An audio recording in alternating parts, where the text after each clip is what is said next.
Doon doon doon doon doon doon doon doon doo doo doo doo doo doo doo doo doo doo doo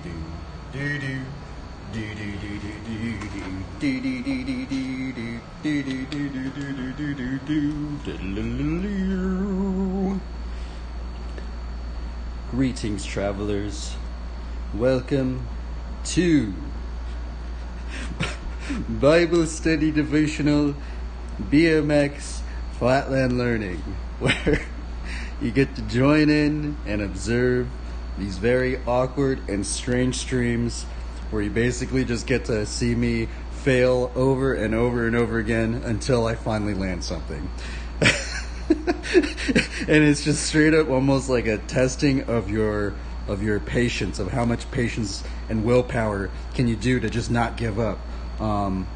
I will relay this out there. If anybody knows how to do fire whips or multiple fire hydrants, or some people call them pinky squeaks, it's weird because this trick that I'm trying to learn, it seems that I think there might be 10 different methods on how people do it. Either from their foot position, some people put their foot like that on the tire, some people put their foot on that, some people use the back of their foot, the front of their foot, some people do 2 scuffs, some people do 1 scuff, some people go into a different ride-in, some people do a pedal ride-in, and it's just so weird because I don't know I actually don't know a single flatlander, me personally, that really even does that trick in their repertoire. And I'm kind of wondering if this trick is just very inconsistent, because that's how it feels with me. It's just such an inconsistent trick to do. But the other thing is, then I see people on YouTube doing it, and they're doing like 20. I've seen someone do like 30 of them in a row. It's crazy. And the highest I've gotten to is 5, and for some reason it's really, really hard. Might be my bike geometry, might be something. Maybe I should fiddle around with the bike geometry or something. But generally I've been noticing it kind of messes me up when I start working with different bike geometry. Anyway, enough with that. We're going to get into some bike riding later. And I guess since we're going into patience, we went into patience a little bit from yesterday's Bible study, and I think that's what we're going to get into today. I did start out a little later today, so I'm going to just pick up just the simple word of patience, which I'm going to need this. I think everybody needs a bit more patience, but especially if you're looking to get into flatland. This is straight up the trial of patience, of can you not give up. But it's really cool. It's really awesome, honestly, because I just love that feeling of having a trick feel impossible, and you just keep trying, and something happens. I don't know. It's like this weird something happens in your mind and your body, and there's like some sort of weird synapse that happens, and you just start flowing with it. It's crazy. It's like, it's just such a strange feeling. It's a weird one, but it's very rewarding for me, even if people don't even like it, because I also want to relay that not many people seem like they're even into flatland. But the cool thing is that you can learn this stuff in many, many areas. And in the area I'm in, I live kind of like 30, 40, 45-ish minutes away from the city. So the thing is that we can just learn it right here. and I personally just like riding my bike either way, I think even just pedaling around is fun for me. So let's see here. What verse were we going to get into today? I did start looking into some verses about patience. I just typed in patience right up in here on this Bible website thing, and let's read some of these. So there's one. Let's read the one that we're going to get into. This is actually the one I've actually didn't even know that this one was even in here until I read it today. I have read it before, but it's been a very long time since I've read it again. It's Ecclesiastes 7:8. Better is the end of a thing than its beginning, and the patient in spirit is better than the proud in spirit. And so that's the other weird thing, because when I think about the word proud, this word right here, some people have said that is actually the reason why Satan and Lucifer fell, right? Is because of him being prideful, which is kind of weird to think about, right? But I guess it was his. I think Lucifer wanted to be like God or something like that, right? And he rebelled against him, which is very strange to think about that. Just thinking about just being prideful, right? It's a very odd one. But in this verse it says, better to be patient, right? And the patient in spirit is better than the proud in spirit. So that was the verse that we're going to get into in the beginning. But let's read some of these other verses now on patience. Let's read some of these. Romans 12:12. Rejoice in hope. Be patient in tribulation. Be constant in prayer. Galatians 6:9. And let us not grow weary of doing good, for in due season we will reap if we do not give up. I think that's an interesting one, right? We should not give up. We should have some endurance and some resilience and some fortitude, right? Because I have been hearing a lot of, if you guys, I'm actually wondering what other believers actually think about sometimes when they go on some of these Christian forums, because sometimes I do go on these Christian forums, right? Or actually many times I do.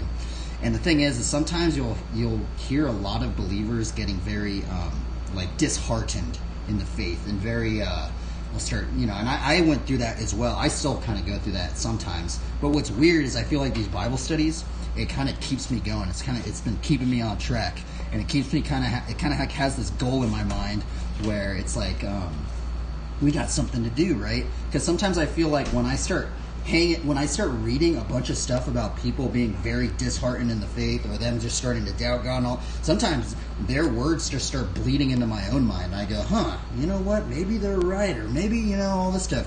But I feel like if I just keep just reading the Word of God aloud, it kind of keeps me more on track. Okay, let's see here. Let's keep going. Romans 8:25. But if we hope for what we do not see, we wait for it with patience. Ephesians 4:2. With all humility and gentleness, with patience, bearing with one another in love. Oh yeah, and then they have this one. Love is patient and kind. Love does not envy or boast. It is not arrogant.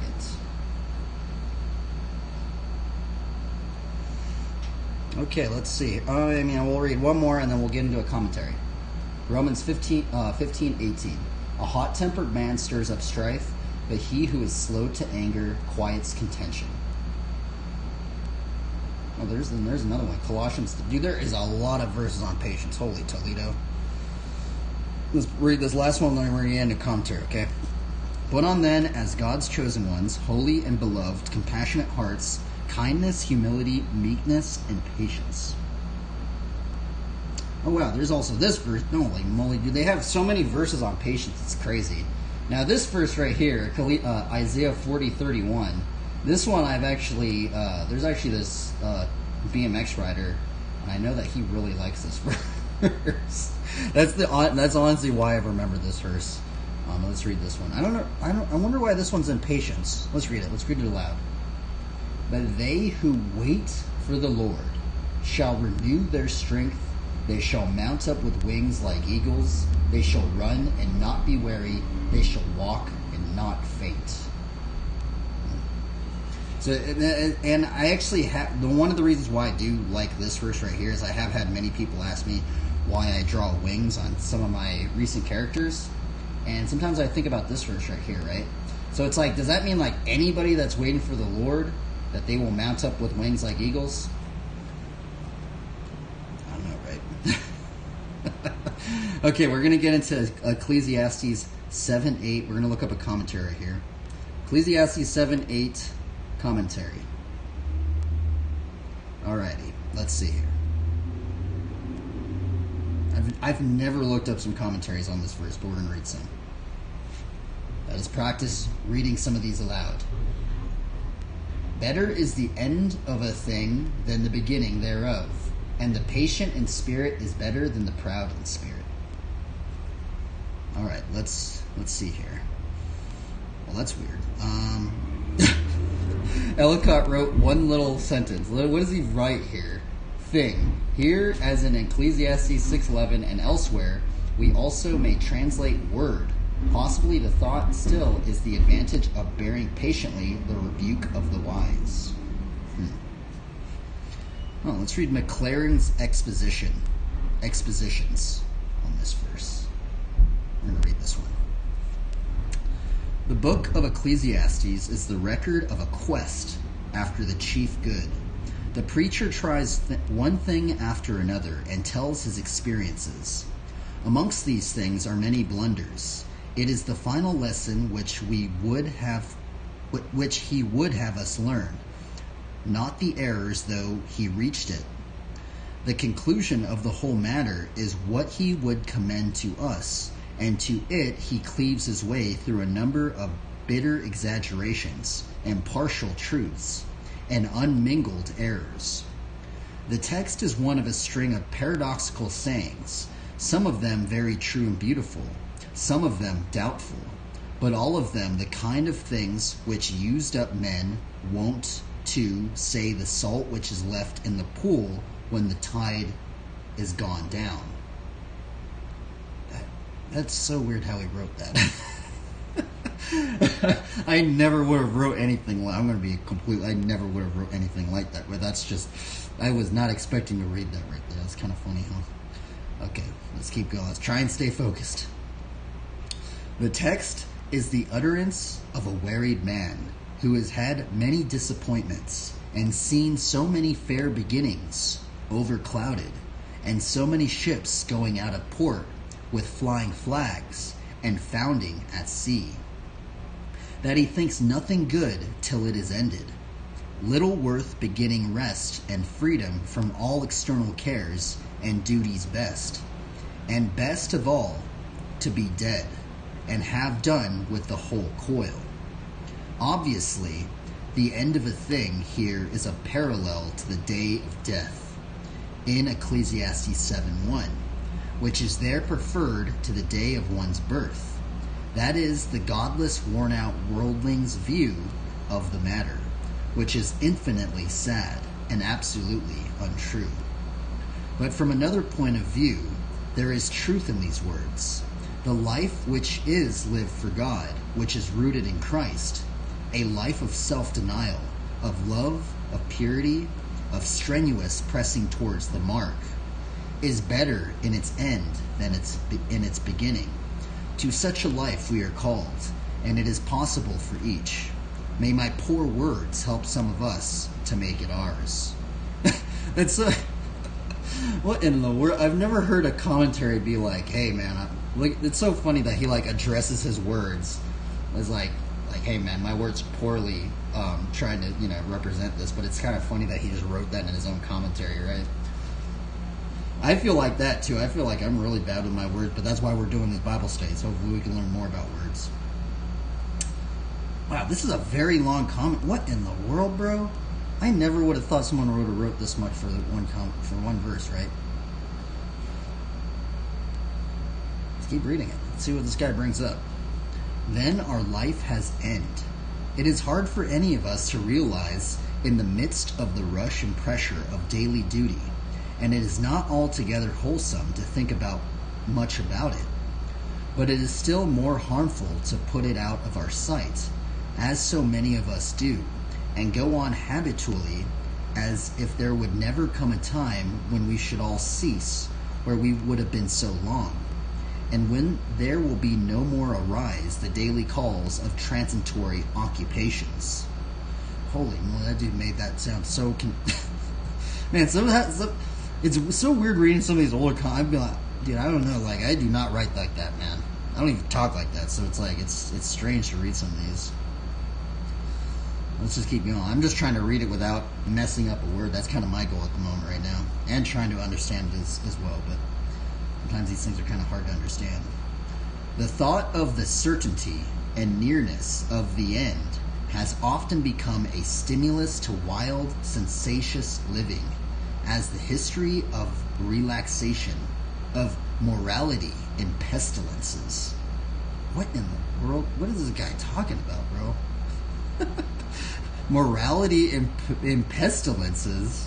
What in the world? What does that mean? I know pestilences is like plagues and bad things happening to a mass majority of people. Morality is, I guess, your moral So what? Relaxation in moral plagues and moral decline is, I guess, in a simpler terms of what he's trying to write, right? And in times when war stalked through the land has abundantly shown, let us eat and drink, for tomorrow we die, is plainly a way of reasoning that appeals to the average man. But the entire forgetfulness that there is an end is no less harmful, and is apt to lead over to indulgence in sensuous and other extremes. Perhaps the young need more especially to be recalled to the thought of the end, because they are more especially likely to forget it, and because it is especially worth their while to remember it. They have still the long stretch before the end before them, to make of it what they will, whereas for us, who are further on in the course, there is less time and opportunity to shape our path, with a view to its close. And to those of us in old age, there is but little need to preach remembrance of what has come so close to us. It is to the young man that the preacher prefers his final advice, to rejoice in his health, and to walk in the ways of his heart, and in the sight of his eyes, but withal to know that these God will bring him into judgment. Holy moly, this is a long commentary. Oh my goodness, I picked like the longest commentary today. I didn't even... How in the world does somebody write this much for one verse, man? This is insane. This is crazy. What in the... I just like scrolled down a little bit. Wow, man, this guy wrote a lot. I mean, let's just try and finish it out, right? For this far in. I apologize, everybody, today.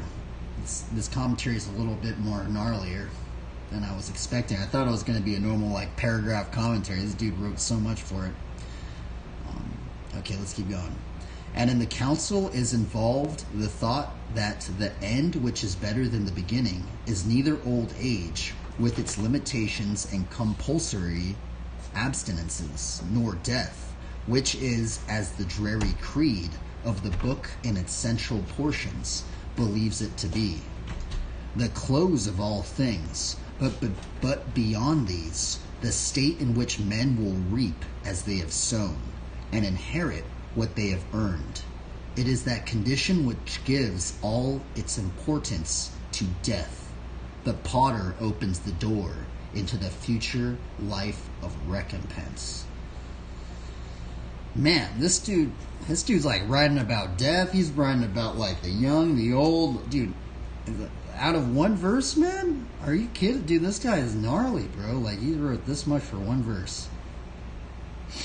Okay, it's so weird. Like, he's like, maybe this guy's like going through some things about death or something, right?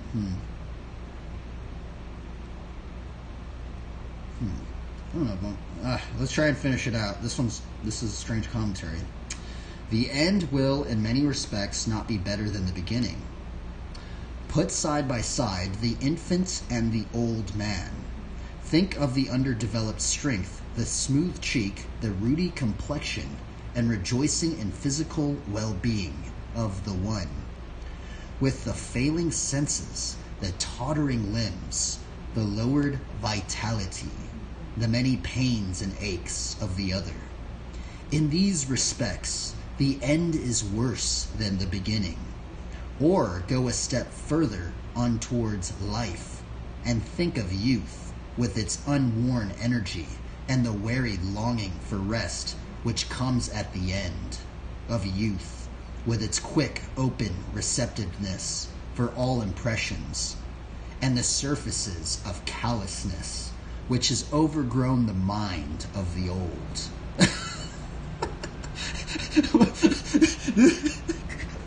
What in the world is this guy talking?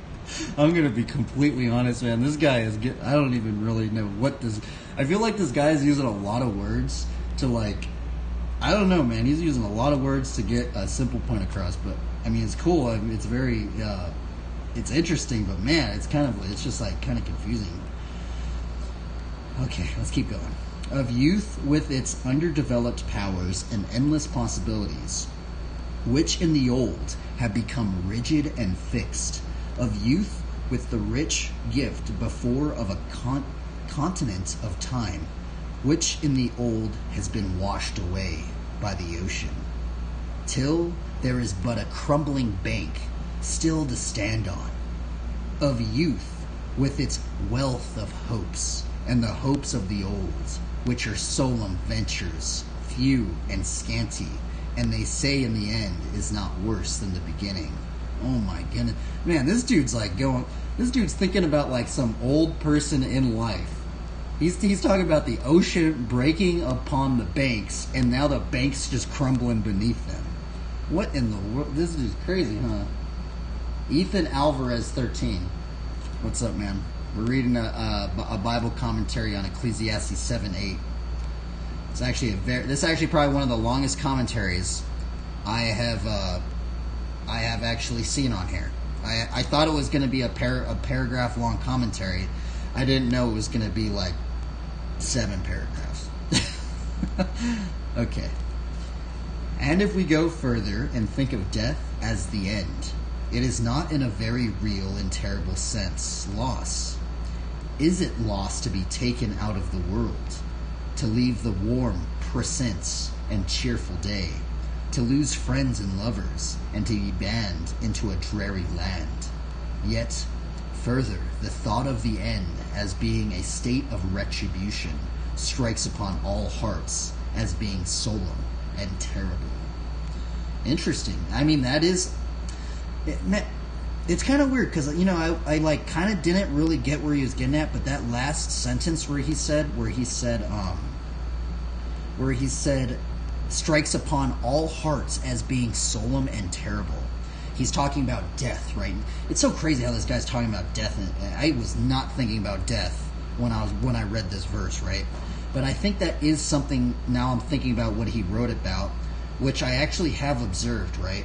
When people die, whether like you're a believer, you're not a believer, whether you're some other religion, whatever you believe, right? It seems like death hits people. Even if it's just a pet that you have, even if it's just, you know, like your beloved dog that you've had for like 14 years or something like that, and you were completely of another faith or something, or you didn't believe at all, you didn't believe any religion, death always seems to hit people. I mean, I guess maybe there are some people out there that death doesn't really affect many people, but that is actually the very, very strange thing. And that's actually another weird thing, just thinking about death, is that there is a lot of, in some weird way, there's a lot of spiritual senses within the realms of the dead, right? I mean, there's a lot of weight to that. It's actually very, very, it's actually kind of eerie to think about, not, you know, really, really putting that into thought. What's up, Creative Fit? We're reading this commentary on Ecclesiastes 7:8, I honestly thought this commentary was going to be super short, but this commentary is like one of the longest commentaries I actually hit on today. And it's actually some of these older commentaries, bro, it's like, I'm just so surprised they can write so much for like one single verse. I'm like, what in the world, bro? If you were to tell me to write like something about this verse, I would have like not been able to do that, but very interesting. Okay, let's keep going. What's this guy gonna say? Yet the end may be better. The sensuous indulgence which Ecclesiastes preaches in its earlier portions will never lead to such an end. It breeds disgust of life as the examples of all in ages, and today abundantly shows Epicurean selfishness leads to weariness of all effort and work. If we are unwise enough to make either of these our guides in life, the only desirable end will be the utter cessation of being and consciousness. But there is a better sense in which this paradoxical saying is a simple truth, and that sense is one which is possible for all to realize. What sort of end would that be?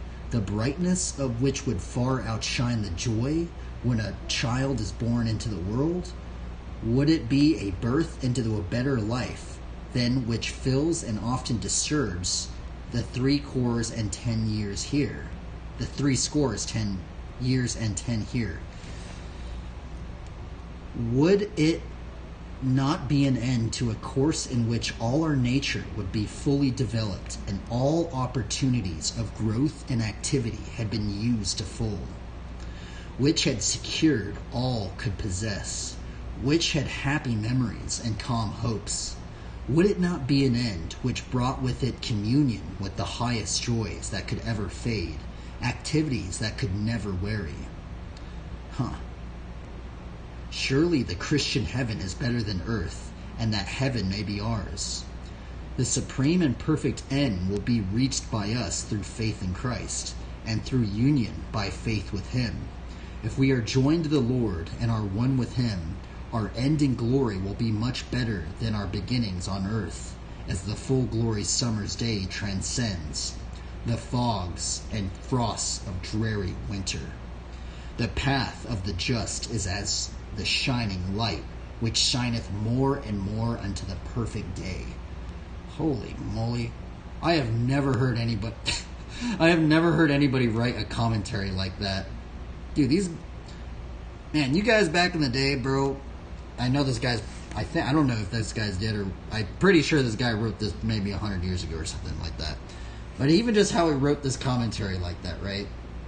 It's like this dude that's writing this commentary is almost like interjecting a poetic, visionary tale of his own life in it. It's like he's almost like interjecting his own observations and his own poetic aspect of what he thought about this very verse. And I'm like, what in the world, bro? This guy, that's so interesting, man. I feel like that is just such a... And it's actually... what's also weird that I've actually noticed about this commentary in particular is he's brought up many, like, subtle things of other verses, right? But he actually doesn't say, oh, well, this verse I got inspired by, like, Matthew 14 through 16, right? Because if we read this last part right here, it says, the path of the just is as the shining light, which shineth more and more unto the perfect day.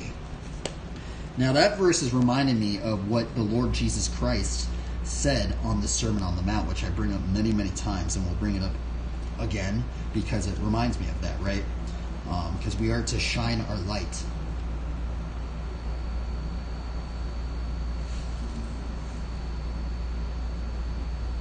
You are the lights of the world. A city set on a hill cannot be hidden.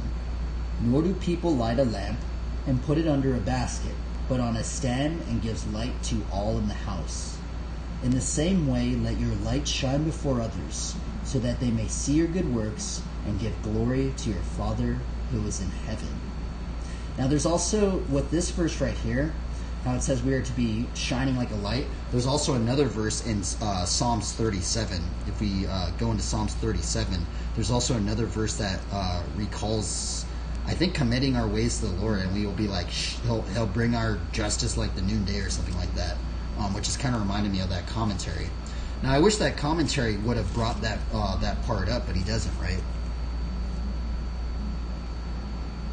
He will bring forth your righteousness as the light and your justice as the noonday. Oh, that first part says, commit your way to the Lord. Trust in Him and He will act. No ista back then, I guess? What are you talking about? No ista? What's ista? Is it something in the commentary? No ista back. What does that mean?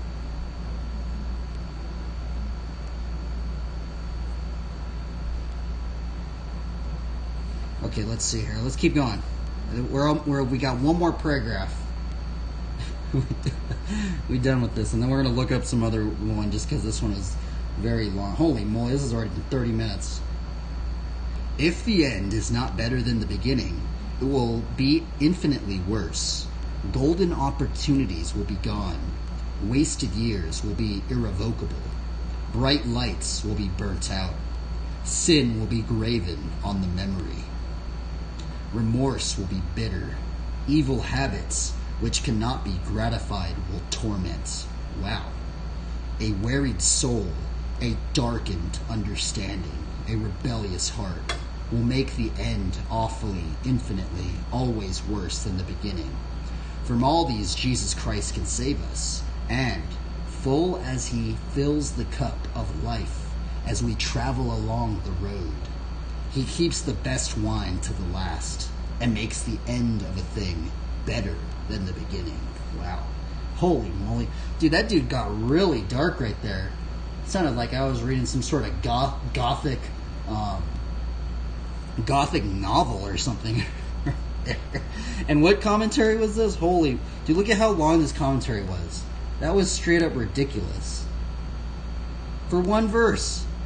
One verse, this dude wrote all that. Look at that. Holy moly, bro. McLaren's Exposition. Ecclesiastes 7:8, bro.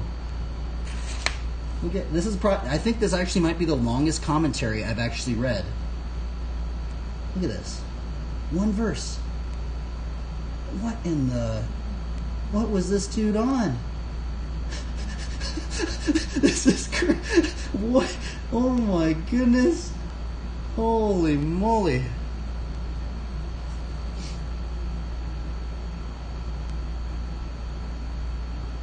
Oh, I'm sorry, just getting home. Daughter had to go to the dentist. Oh, the dentist.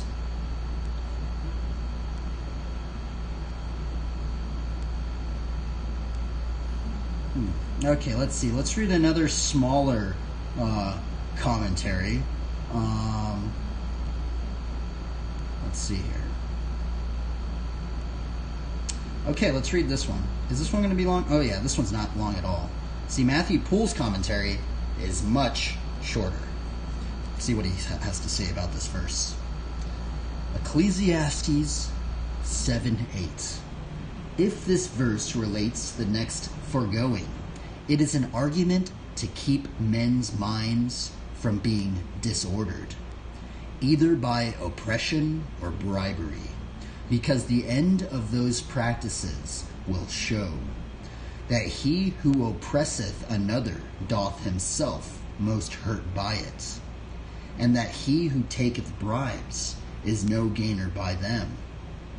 But if this be independent upon the former, as divers other verses here are, it is a general and useful observation that the good or evil of things is better known by their end than by their beginning, which is true both in evil counsels and courses, which are pleasant at first, but at last bring destruction, and in all noble enterprises, in the studies of learning, and in the practices of virtue and godliness, where the beginnings are difficult and troublesome, but in the most of the progress and conclusion they are most easy and comfortable.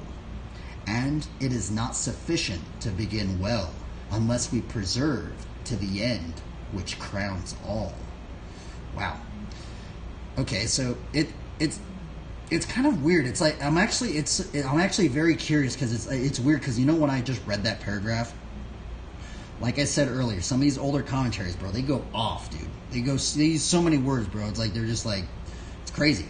But it's kind of weird when I think about, because you know how he said like sometimes the beginning, we can't tell the beginnings of evil in the beginnings of their workings, right?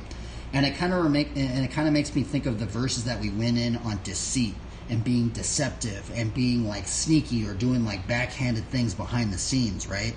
In the beginning, you can't even tell people are like that, but in the forefront, they might be like, oh yeah, I'm like this or like this or like this, but then over the course of time, you know, maybe they're doing some shady dealings behind the scenes, or maybe they are trying to be deceitful, or maybe they're trying to steal something, or maybe they're trying to hurt you or something like that, right?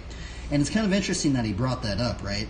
And in some sense, it makes me think of it makes me think about some of the verses that the Lord Jesus talks about on we shall know them by their fruits, right? And I think it says something about many. Let's look at that verse. You shall know them by their fruits. You shall know them by their fruits. And what's weird is that this commentary actually didn't even go into that, right? It's weird that they none of the commentaries actually went into that. And after reading that part of the commentary, it actually makes me think about this verse right here, right? You will recognize them by their fruits. Are grapes gathered from thorn bushes or figs from thistles? And right here, he is talking about false prophets. And also not only false prophets, but I think also just wolves in sheep's clothing, demons masquerading as believers. It's very odd to think about that, right? And in some weird way, when we think about that, it's actually interesting to think that in the beginning, like a sprouted plant can't bear fruit. But it's only towards the end of once they started maturing and they become a tree, that's when they start bearing fruit, right? So that's what that commentary, part of that commentary started reminding me of. But now we're going to keep going. We're almost done with it. The patient in spirit, who quietly waits for the end and issue of things, and is willing to bear hardships and mere inconveniences in the meantime, is better than the proud, which he puts instead of a hasty or impatient, which the opposition might seem to require, partially because pride is the chief cause of impatience. Is that really the case? I've never heard anybody say that. Have you guys heard that? I have never heard in my entire life. I'm going to be really honest. I have never heard anybody say that. Pride is the chief cause of impatience.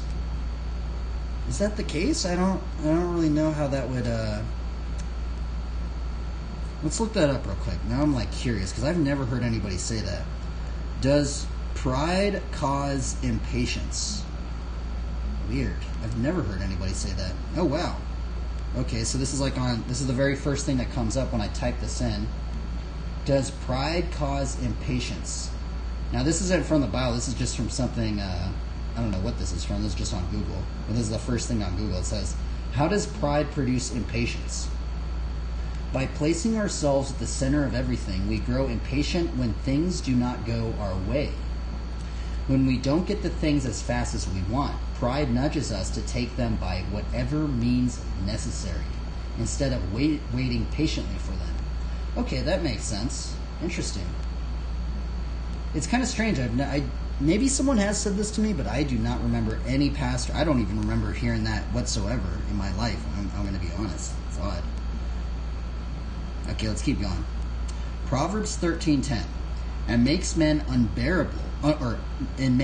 unable to bear anything either from God or from men, whereas humility makes men sensible of their own unworthiness, and that they deserve, at least from God, all the indignities and injuries which they suffer from men by God's permission, and therefore patient under them, and partially to correct the vulgar error of proud men, who think highly of themselves and trample all others, especially such as are meek and patient under their feet. Interesting. Wow. What a strange verse. And just to relay, because I'm going to end the Bible study right here. This was the verse I picked today. Ecclesiastes 7:8. Better is the end of a thing than the beginning thereof, and the patient in spirit is better than the proud in spirit. Now it's kind of weird because right before what I thought of in the beginning of this is, when I heard the word proud and stuff like that, I do know that's how, or this is what I've read, that this is how Lucifer fell, right? Is because of pride. And let's actually just look that up real quick so it doesn't seem like I'm making something up. Let's see here. Why did Lucifer fall because of pride? I think it's because he wanted to be God. Why did Lucifer fall? Because of pride. Right? Is that what it was? He wanted to be God.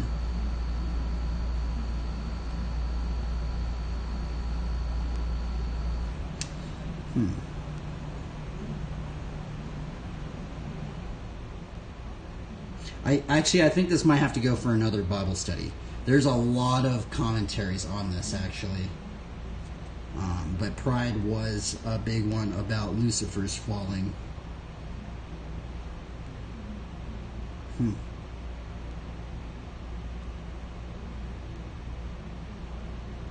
Interesting. Pride is such a strange sin, isn't it?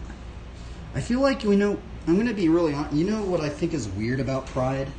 Is that I feel like there's this sense of it could be a sin that you really don't even know you're potentially even sinning unless you're aware of being in that position of being proudful, right? I feel like that's what makes pride, and I'm wondering if there's even maybe a level of subjectiveness to that, right?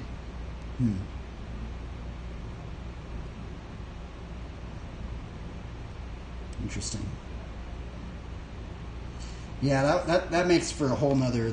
We're gonna leave that pride lifting us up over God. Yeah, that is a big one, right? I'm wondering like how many other aspects of pride there are, right? I mean, there could even be the whole sense of being so proudful that people could be like, well, we don't even need God anymore. Like, what if? And I know why I bring that up is because we have done some Bible studies on pridefulness, right? And in the course of some of the things on what happens in the Bible, especially in the Old Testament, there's many cultures and people, and there's this common theme of people like getting kind of proudful, being like, oh, well, we don't need God. We know the rule. We know us better than God does. Like, nothing bad is going to happen to us, and we're just not going to follow God. And the thing is that over the course of many years, these bad things start happening, right? And sometimes that's the weird thing about sin, right? And I do want to relay this to the fact because, like, many times what I've been told, by the way, I guess this could maybe be subjective on whoever's listening to this, wherever you are in your walk of faith. Maybe you don't even believe at all or anything like that. Whoever's listening to this, right? What I've been told from many pastors is that in most cases, sin isn't like this. Sin isn't just like this. You getting shot by like a 45 and you have this gashing wound and you're gonna bleed out in like 5 minutes, right? It's not normally like that. Sin is more like a poison that happens to you, right? It's almost like getting bit. It's almost getting like bit by the snake, and it has this poison in you, and the poison's ain't gonna kill you right away, And sometimes even the poison might seem better than other things, and you really like that, right? But the thing about it is where the destructive sense of sin is in the course of the long haul, in the course of the eternal, in the course of time itself, right? And sometimes the sins don't start affecting people until many years later, right? Sometimes maybe even generations and generations later, right?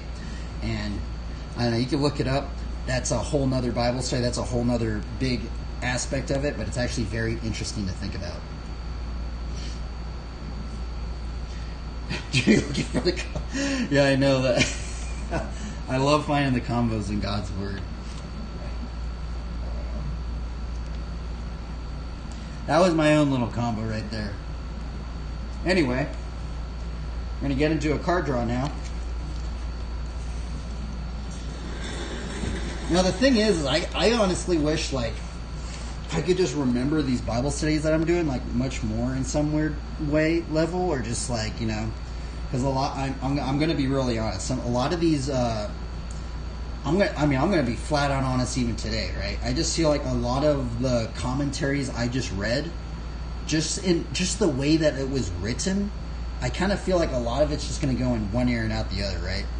Hopefully I can remember something about that, right? But it's kind of weird. And I'm actually wondering if writing style actually affects people's memorization skills. I'm wondering if that's the case, right? I'm wondering if that has if anything to do about memorization, right? Because for me personally, I remember stories a bit more than just hard flatline text stuff, right? Anyway, let's do a card draw. See what we draw today.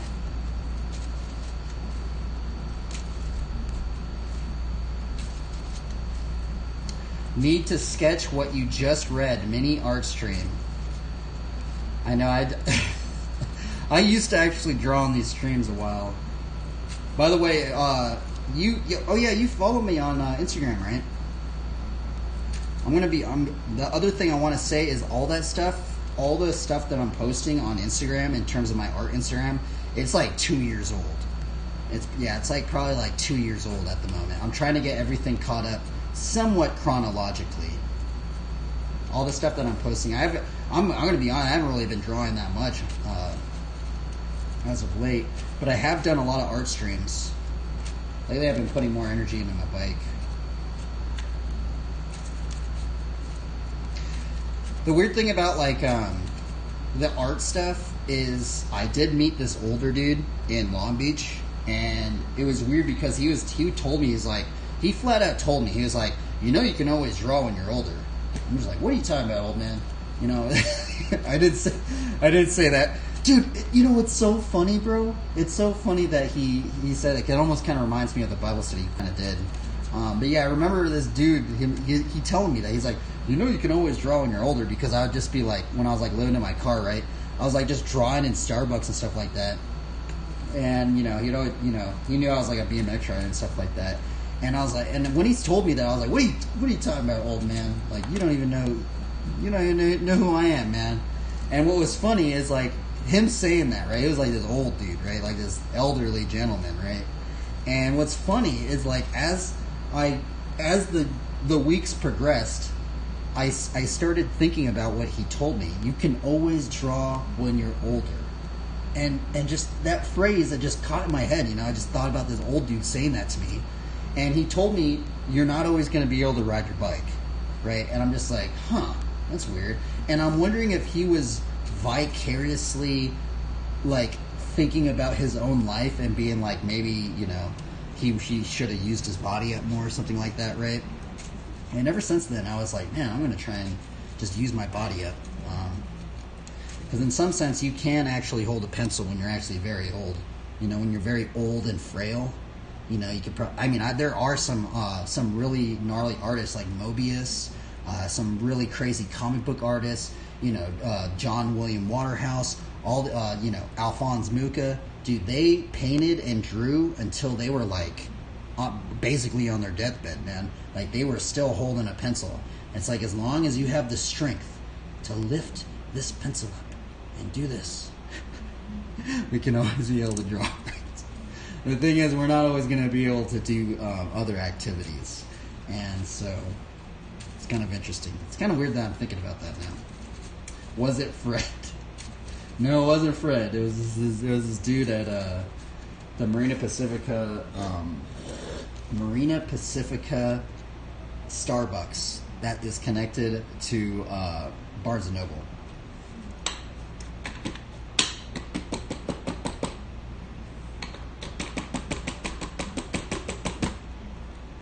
Okay, let's do a card draw. Bada boop. Syrup.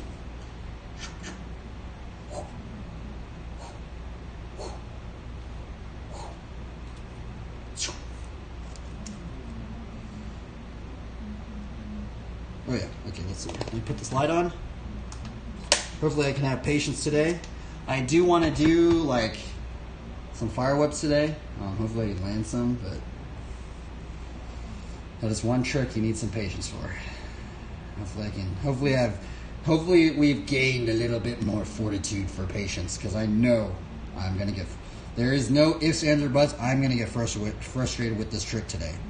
I'm going to try and have as much patience with it, but there's this level of it's just hard. I don't know, it's something about it. First card of the day is Sublime Archangel.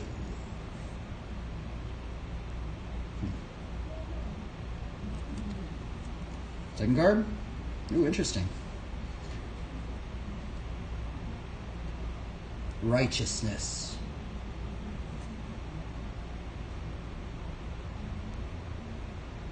Man, that card's awesome. Reminds me of... Oh, it's actually kind of funny. It kind of reminds me of, like the Archangel Michael. Because the Archangel Michael is supposedly to take out the dragon, right, at the end. Oh, wow, this is actually one of the new... Actually, I've had this card for a long time. Need to get back to storage. Feel the frustration. Have a good one, bro. You keep trying your best. Don't give up, man. I hope the Lord just keeps giving you that, just a little bit more fortitude or strength or vitality to just keep going. Don't give up, bro. Man, this card's high though. Deathless Angel.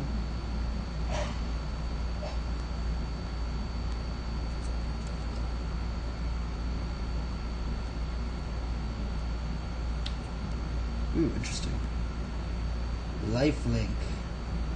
This reminds me of Proverbs 28:1. The wicked flee, though no one pursue, but the righteous are as bold as a lion. 5. Okay, interesting. Knightly Valor. I like that one. Get it, bro. Try your best, bro. Hopefully try to encourage others as well, you know. Let your light shine forth. Remember Matthew 5:14-16. Let us shine our light for the glory of our Father who is in heaven. Matthew 5:14-16. 2, 3, 4, 5. Wow, I got so many, dude, I almost got a whole hand of the same color. Curse Break. I have drawn this card so many times. What is up with this card? I don't have multiples of Curse Break in there. I've literally drawn that same card in the past 2 weeks, probably more than any other card I've actually drawn ever. It's actually very strange.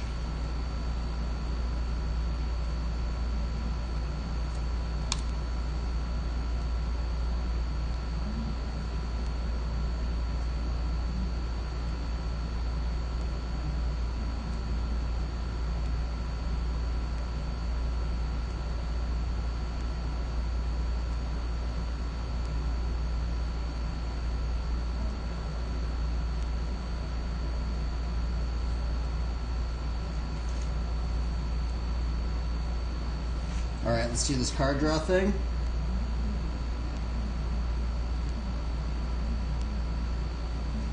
Greetings, travelers. Welcome to the draw of the day. You got Sublime Archangel, Righteousness, Deathless Angel, Lifelink, Knightly Valor, Curse Break. Man, we've been drawing this card a lot these past 2 weeks.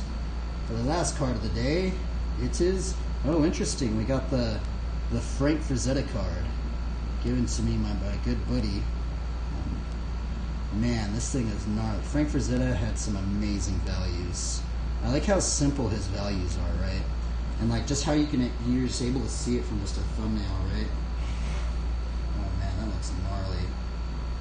I think this was like painted sometime in the 70s too. Amazing, Frank. That's awesome. Also, we got this card right here. This card reminds me of Proverbs 28:1. The wicked flee, though no one pursue, but the righteous are as bold as a lion. Farewell, everybody. In a dark and perverse generation. Isn't that a verse? I think that's a verse or something like that, right?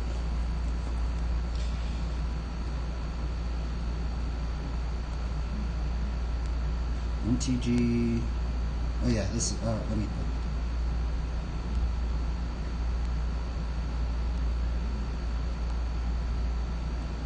Hashtag 1, 2, 3, 4.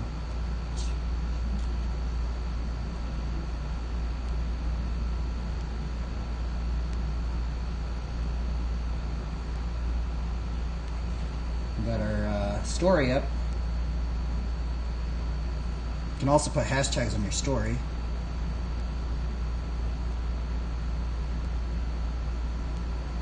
We got it going right there. Oh, I actually need to turn off the internet. Otherwise it's probably gonna cut this out right now. Hopefully I don't have to redo that. Okay.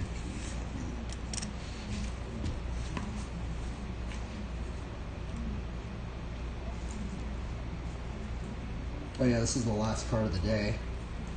This cool Frank Frazetta card. It's actually weird as my believer friend actually gave me this card. Man, that card looks gnarly. That artwork. Dude, it looks incredible, actually.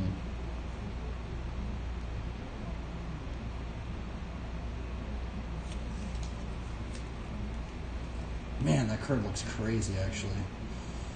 That artwork? Gnarly, dude. Gnarly, dude. Okay, can we be patient today?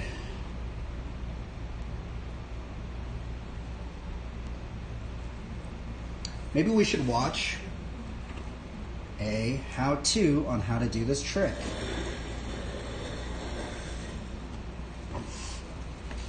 Some people call it a pinky squeaks. I've heard some people call it a pinky squeak. Some people call it multiple fire hydrants. Some people call them fire whips. But there's multiple ways to do it, and that's the weird thing. Why isn't this loading?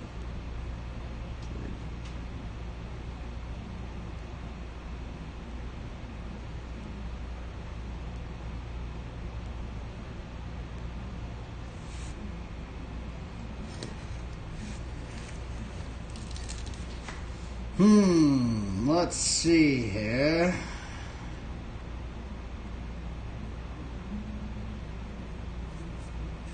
I'm waiting for this to load. There we go. Now I can put on a how-to thing. I guess I could put it on here.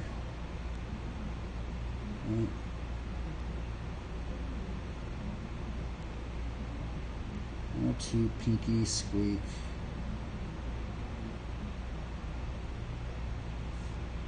Let me watch this one.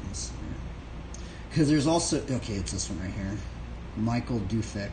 This only has 242 views. What in the world? That's insane to me. There's not many people I want to learn this on. So this is the trick we're trying to learn here. I call them fire whips, so many other people call them fire whips too if you do the one scuff. It's this one right here. How to learn pinky squeaks. Flatland tail whips tutorial. It has barely any views, bro. It's like nobody really wants to learn this trick, huh?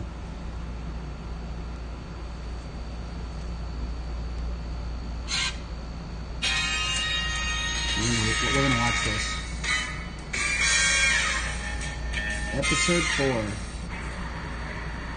He does 4.5. 1, 2, 3, 4, 4.5.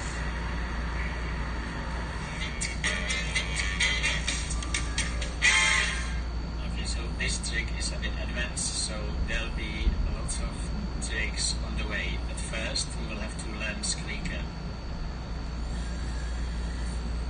Okay, we got the squeaker. You know, I just watched him do that, and it seemed like he's doing it really slow, huh? He's creeping at So that basically, thing. you will be doing tail whips in this trick. At first, you will put your foot a bit sideways, like this. So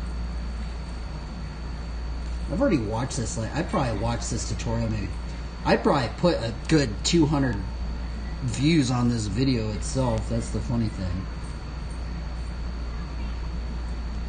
you will have to learn it straight. Always scuff, break. It's really important, like this. Once you mastered squeaker, the next step, this trick is called fire hydrant. It's a very simple trick. You will have to learn it 100%. You will have to pull it off every time. This way, you will get used to frame coming from the side. So later, you will be able to. It looks like he's in a boat or something. In the right moment. Now, see, that's the other thing is I don't do my fire hydrants like that. I am doing it in a different. I'm doing it from the pedals. This guy does it from his pegs. Some people say it's easier from the pegs, but I honestly think it's easier from the pedals. And then here's the other thing. I want to point out how he does it too. This guy does a one squeak fire hydrant, multiple fire hydrant.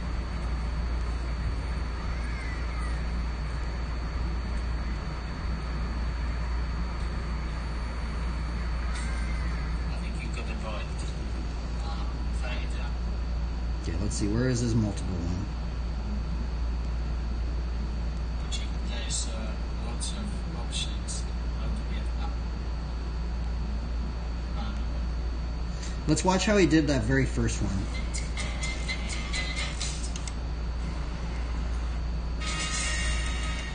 Because I think he goes really, really slow. Oh yeah, he's like creeping at that. Look at how slow that whip is. Maybe that's what I'm doing. Maybe I'm like trying to do it too fast. Maybe it's that first tail whip that you do. Maybe you have to just do it like super slow, because it seemed like he was doing it really slow, right?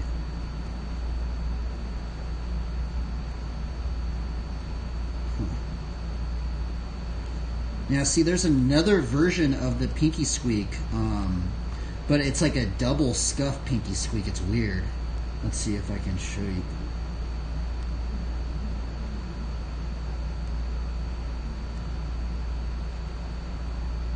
What the heck is this?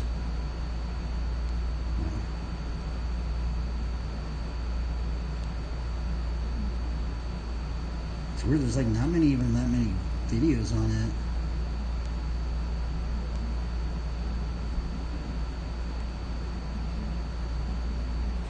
Got a 4+ squeaker. Oh, there's this dude.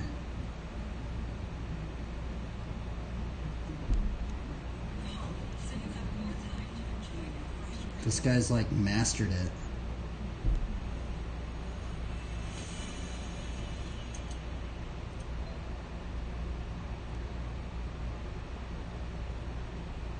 I think it's this one. Hey, what's up everybody? You're watching RideBMX.com. My name is Justin Miller, and I'm going to be teaching you pinky squeaks. Spin around to the front wheel, carve slightly, and at that moment, scuff the tire. Dude, this video's like 360p, huh? A quarter of the way to you, squeeze the brake. At that point, lift your right leg I thought he does a bunch of over them. the frame. Okay, here we go. To the backpack or to the pedal, whatever is more comfortable to you. Okay, you get into a rhythm of putting your right leg on the tire, lifting your left leg over the frame, letting it swing around, and scuffing once your Man, peg, this is once doing your 4 foot like touches it's the nothing. peg. And keeping this momentum up will keep the frame swinging around you. Pinky squeaks are a really basic trick. It's easy to get in and out of the trick. A lot of pros add it to their combos to fill up in between the really hard tricks.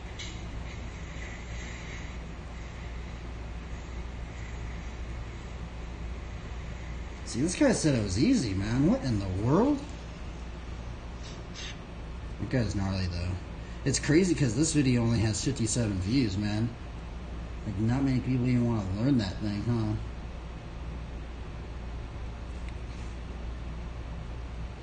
I'll give it a like. Boom.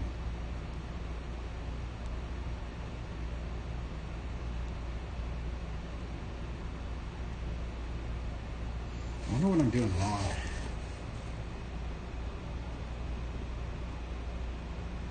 Oh, there's this one too.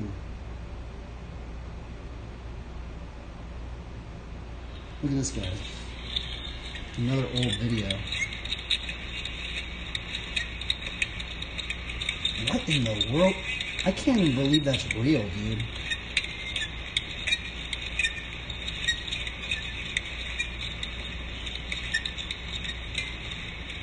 What in the... Is that... How is that dude doing that? See, that's what I want to do right there.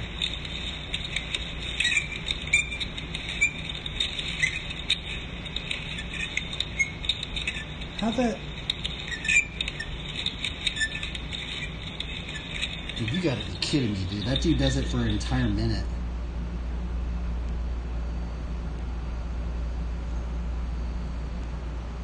I'm trying to see his bike geometry.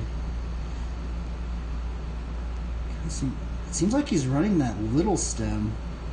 I wonder if like the little stem like helps you or something like that. He's running the little stem. Oh, he also has Chicago bars. Interesting. Look at that. He's running the Chicago bars, and he also has that little stem, so it's like, I wonder if that's like causing some sort of weird geometry to help him do that trick. Or I think his bars are Chicago. Oh, they definitely are.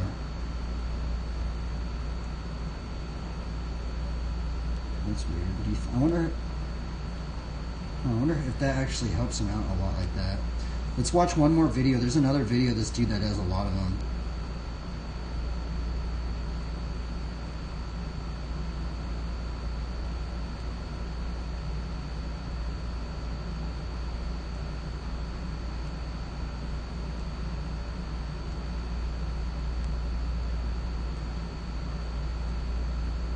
Where is it?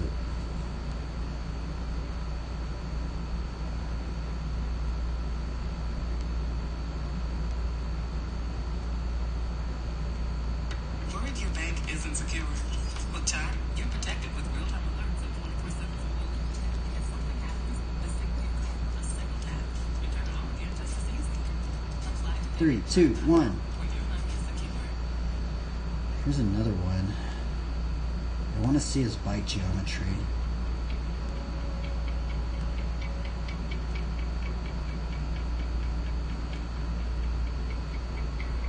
How do they do it, dude? I don't understand.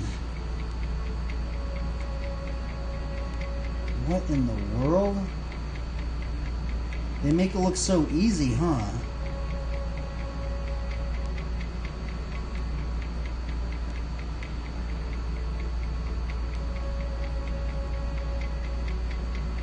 It seems like he's going in a circle. He is going in a circle. Okay, I want to look at his bike geometry. What is he using? He's using a small stem too. Huh. It seems like both of these guys that are doing a bunch of them, they're both using a small stem. It kind of seems like this guy's bars is a little Chicago too. Maybe I should put my bars a little bit more forward.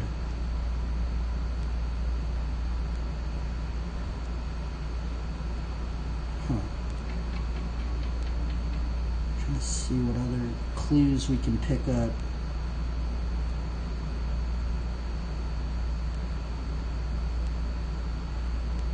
It seems like he's running a really, really skinny tire.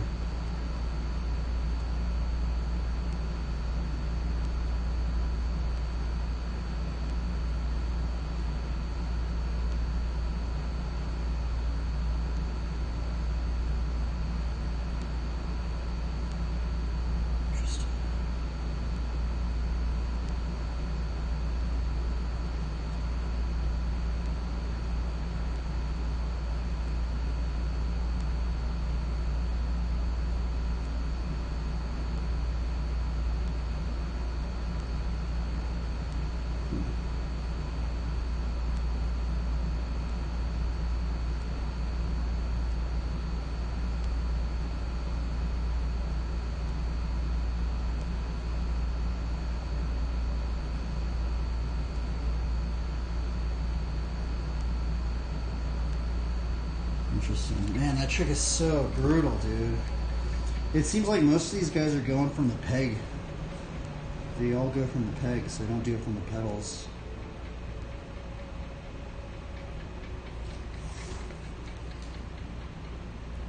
I'm trying to think what else I could... Where's his hand position? It seems like his hand position is pretty...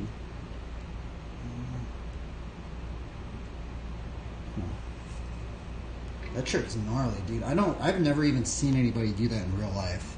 I've seen people do it on the internet where they just do these just mass amounts of pinky squeaks or fire whips or whatever you want to call them, multiple fire hydrants. But I've never actually seen somebody do that in front of me.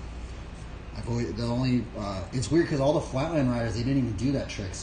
But when I saw that trick, I remember because like all the flatlanders that I hung out with, they didn't do that trick. So I was like, oh, dude, I want to learn that trick because I don't see any of the other flatlanders that I was hanging out with at the time in Long Beach doing that trick. And that's why I wanted to learn that trick.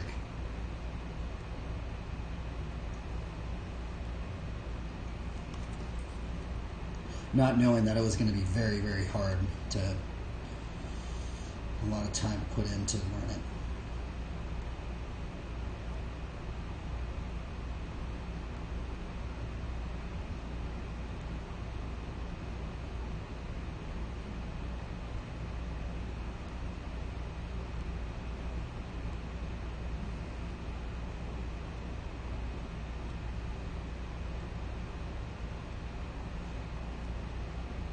All right, let's do this.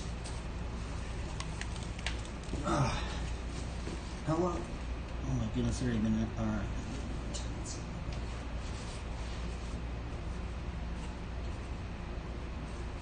Okay.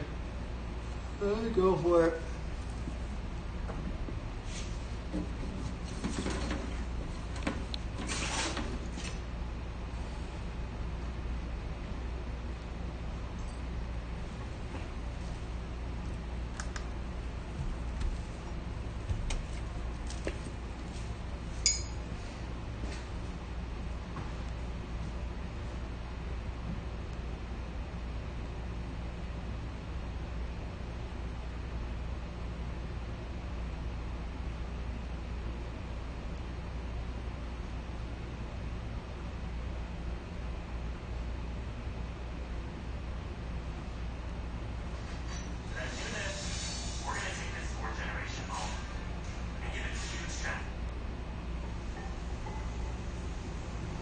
I'm wondering if I should put my bars a little bit more Chicago. A little bit more forward.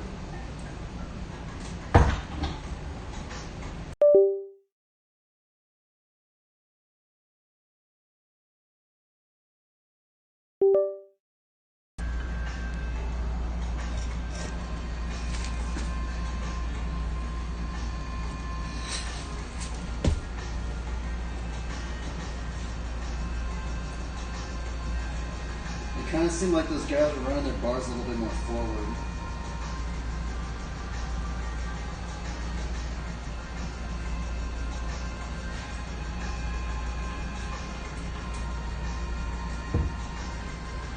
Man, I've been running my bars like that for a long time.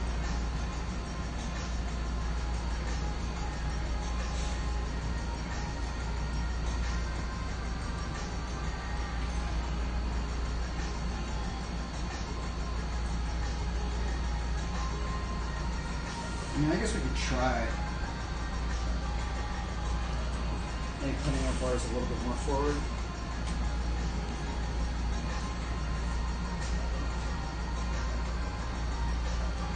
That's a little bad, actually.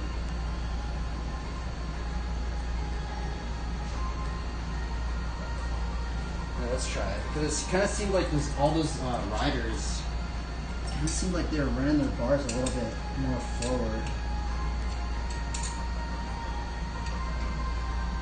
Oh, all those were loose, dude. Some of my bars are showing back a little bit.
Push my bars a little bit more forward.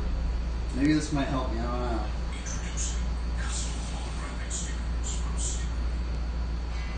Kind of seemed like all these guys were using a little bit more forward Chicago bars a little bit, so. I'm kind of wondering if there's like a PSI that they use. Maybe they lower their PSI or something?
What's up, Jason? What up, bro? Woo-wee! Let's go! Trying to learn Piggy Squeak fire hydrants today. I had them, I mean, the most I've done is 5.5. But, I see these guys, dude, and they're just doing like 50 of them in a row. I mean, actually, there's only 2 people that have done that, but that's actually weird now I think about it. Out of all the videos I've seen, there's only like 2 dudes that do like a bunch of them, right? They have to be doing something, and I know it's possible.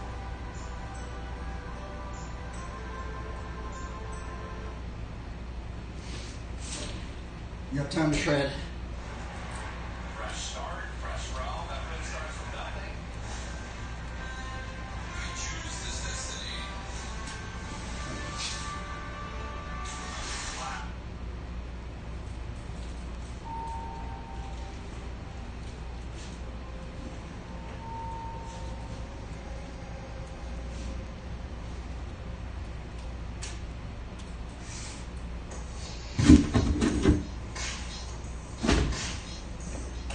I'll push my bars a little bit more forward today. I'm thinking that's what I got out of watching those 2 guys doing a bunch of Pinky Squeeze fire hydrants. Their bars are a little bit more forward.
We got 4 right there.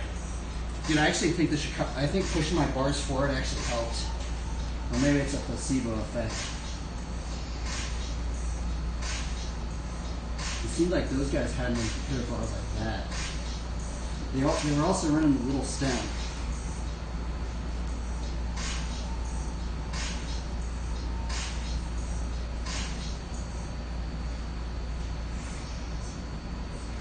My son is Braxton, and he was diagnosed with a brain tumor.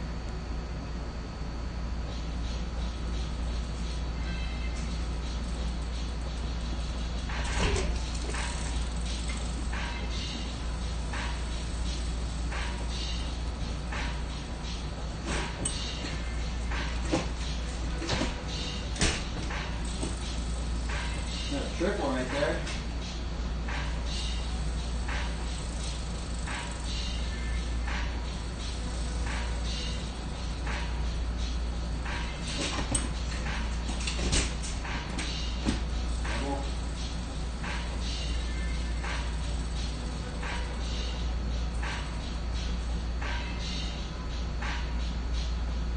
It's kind of weird because there's like, I don't know what causes it, but there's this one where you get into this motion and you start like going into an opposite spin.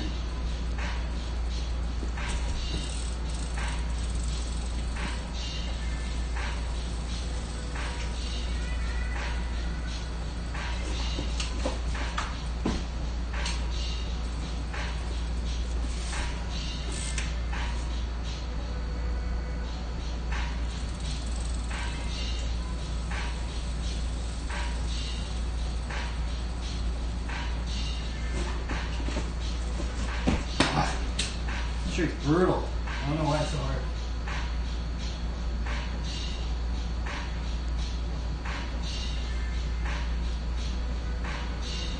Huh. You think it helps with the the fire hydrants? The fire whips?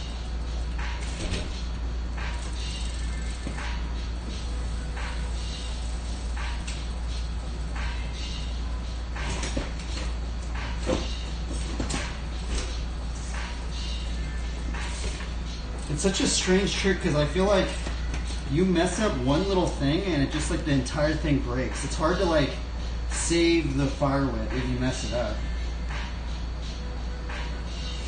The other weird thing is I've been noticing like some people put their foot in differently. I've seen some people do it with their foot like that. Some people do it with their foot like that. Some people do kind of like a middle.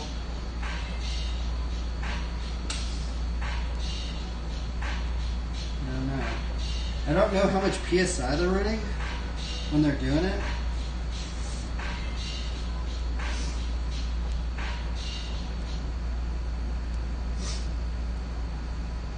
Progress always has a partner. With exploration, there's collaboration. With every I want to try and get a fiber today.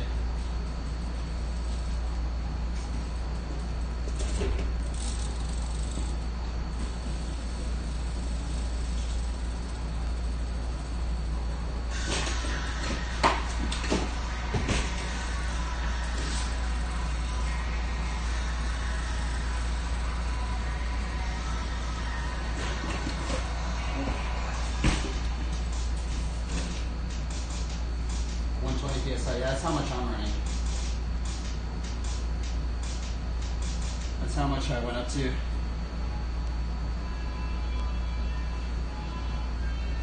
Yeah, it's crazy because I just watched these people. They're doing like 50 of them in a row. And they're doing them fast, dude. They're doing them like... One scuff one's like I'm trying right here.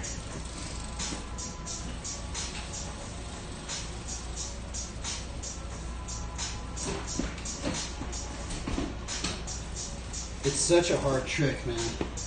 One of the dudes said it was easy. It's like, what in the world is this dude on?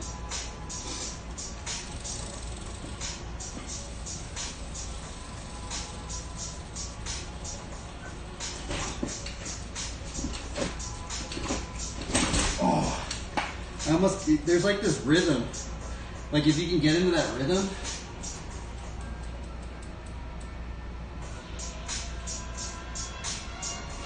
but like if you mess up like one little millisecond, bro, like it breaks it. Like you have to be fully like 110% into this trick.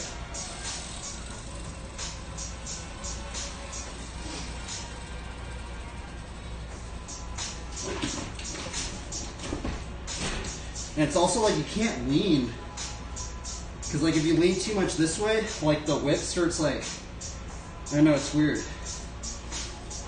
Like there's just so many little factors about this trick that they don't say in the, they don't even say in the how-tos.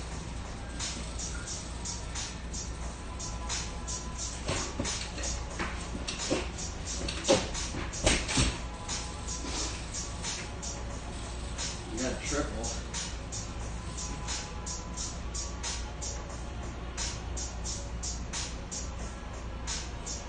I need two more.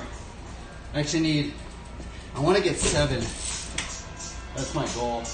I think I could do 7 in the garage. I want, most I've done in here is 5.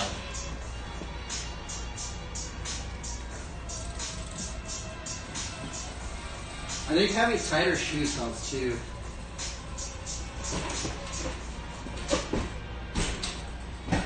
You know, like, I'm gonna tighten my shoes a little bit. I feel like if you have your shoe and there's like a little bit of flex in your shoe, like right here, it kind of like messes up your, I feel like that's something that they don't bring in the, there's so many things they don't say in the how-tos, right?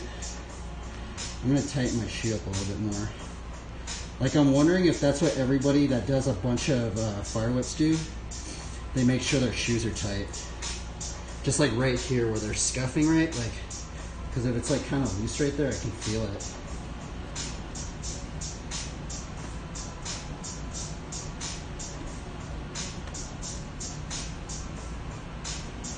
Tighten it a little bit more.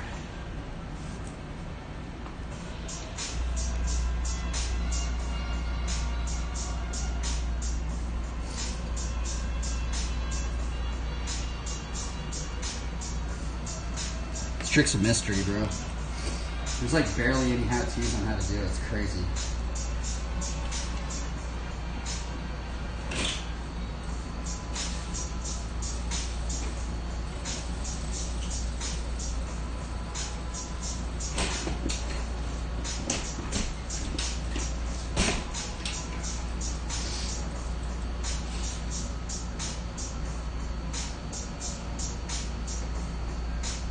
Maybe a constant brake track. Maybe. I see most of them, but it seems like they have, because I've actually tried to observe that too, right? I know like a lot of the people I see doing it, it seems like they have their brakes set up to where it's like pretty like they're squeezing them pretty deep in, right? Because I know some people like to have their brakes like that, right? But from some of the people I see, they're like really pushing their brakes in a lot. But maybe that might even help, just having it like that. It's like super little.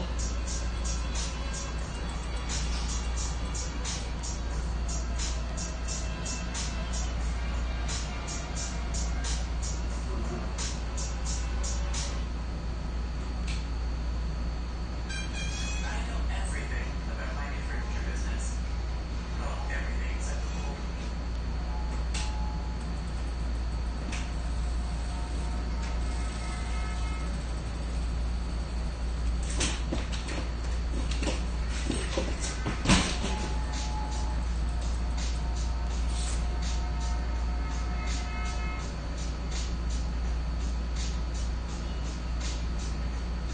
See, I started like leaning. I can tell what I'm doing every, like that one I started leaning too much this way. And sometimes like if you like put your foot in the wrong way, like sometimes like if you catch your foot like this, and then the next one you catch like that, it like pushes, it like shifts your weight to your on the side of your bike.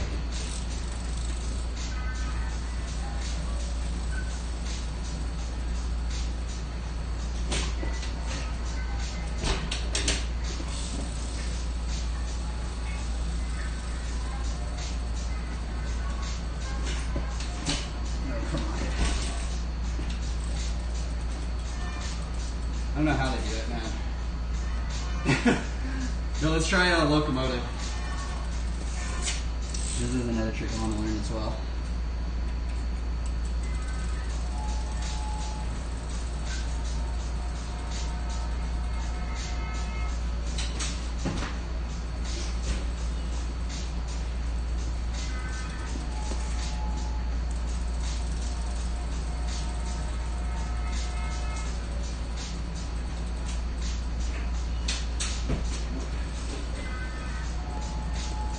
Maybe I should start out with the backyard no-hander. I feel like if you want to learn the locomotive, the backyard no-hander is like really good because it's kind of like the same. It feels like the same scuff kind of, but it's easier.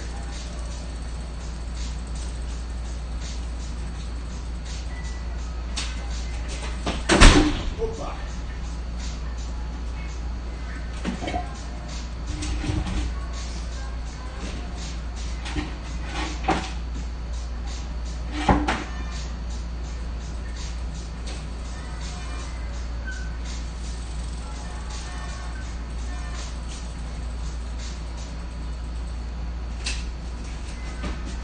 Slow today.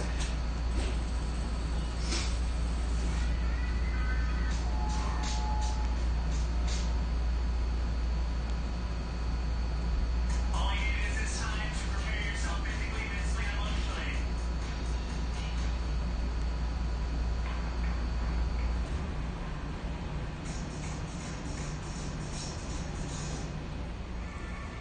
I landed one the other day, a really sketchy one. I'm going to try and do a backyard no-hander to a varial body ride out.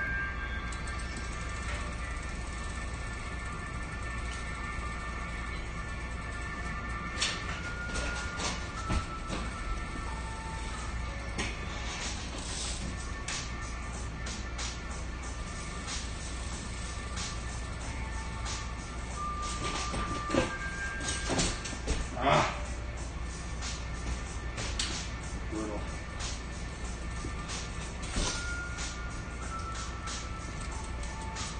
There's also another one I was messing around with yesterday.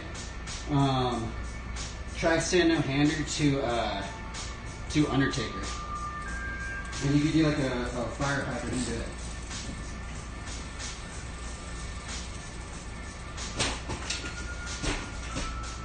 I want to get a good fire hydrant into it.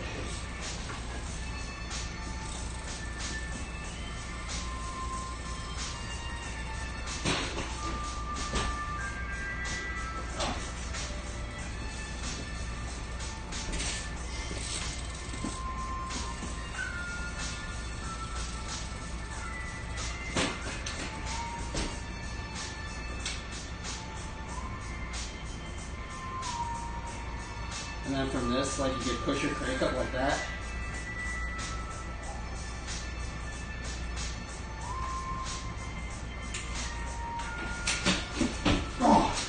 Oh, good.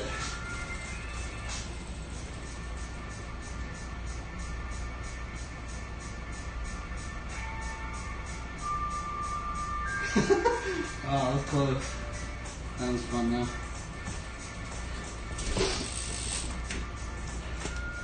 The darn fire whips, bro. The multiple fire hydrants.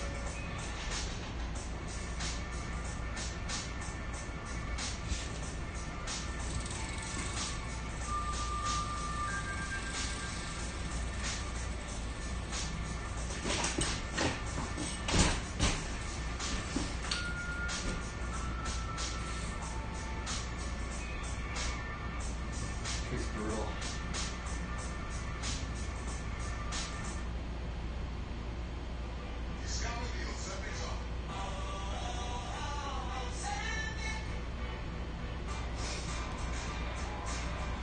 They're really pushing this commercial. I can't even skip them anymore. Ask your healthcare provider about yourself.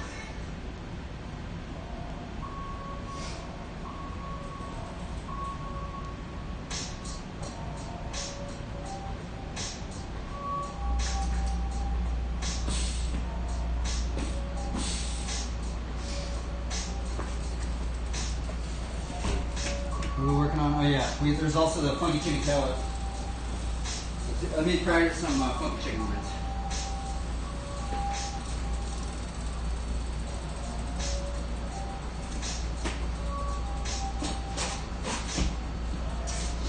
I also got some new shoes and it's kind of like, I'm not used to them yet.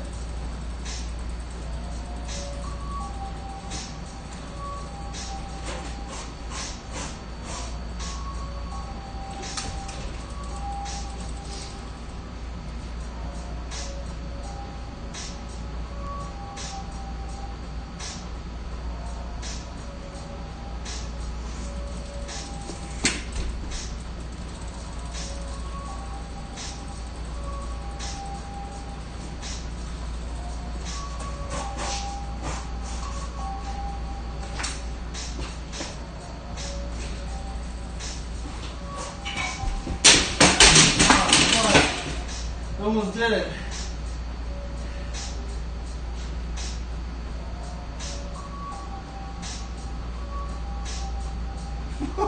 Oh my goodness.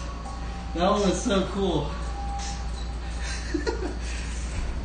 It's gonna take me like 20 tries to get into that again. Alright, let's just move on to the funky chicken tail whip. If any of you guys have any how-tos on how to do this trick or any tips, for some odd reason, there's not a how-to on how to do this trick. We're trying to learn it. There's not even one on global flat. It's weird.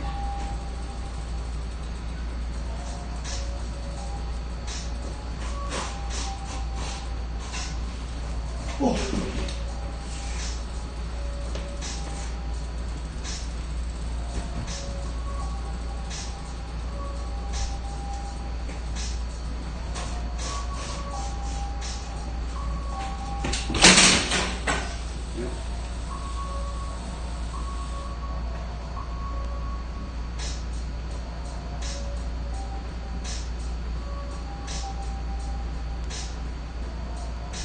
Sounds cool.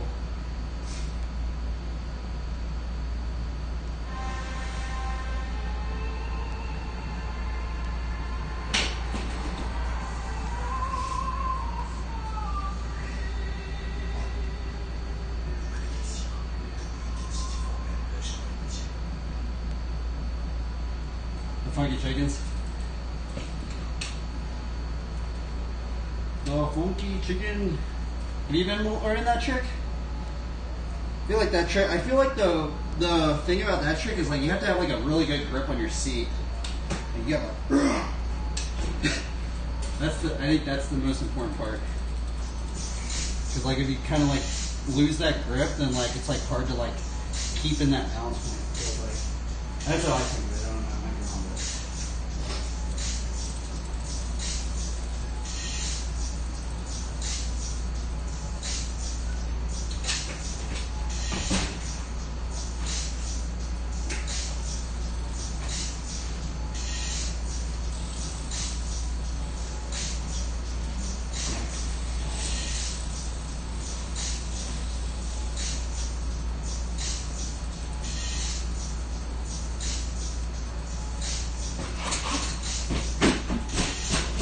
another new one I've been trying to work on.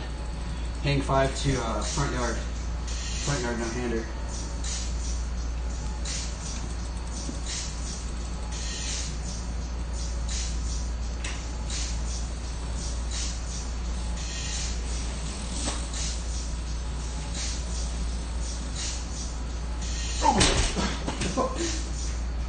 I actually can tell I moved my bars a little bit. I can feel it.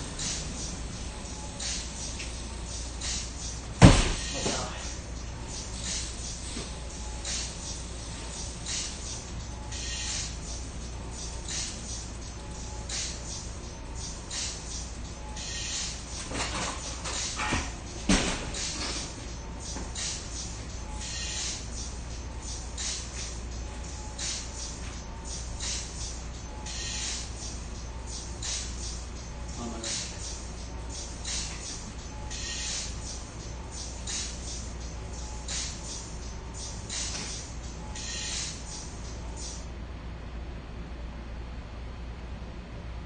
Here's to the co-pilot.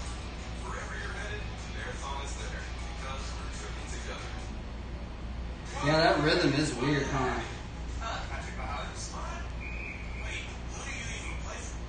I honestly think the funky chicken's a really hard scuff trick to learn because, like, the funky chicken, like, it kind of feels like you're scuffing blind because, you know, your arm's like right here where you, like, your foot is. It's like right there, so it's almost like you have to, like, learn how to scuff blind. That's what it feels like.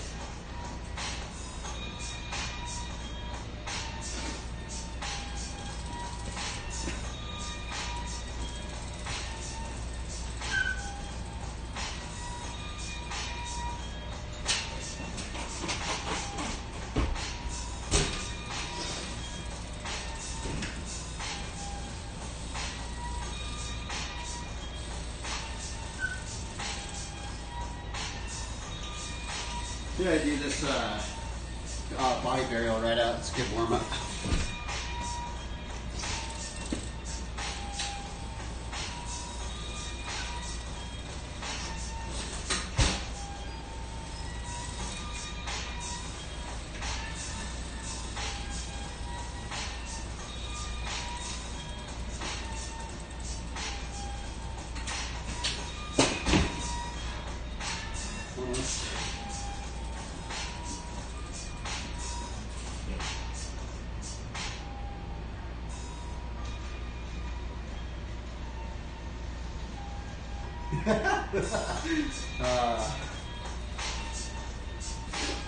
That one's fun. Highly recommend to learn that trick. That trick's very fun. Yeah, it seems like not sticking anymore.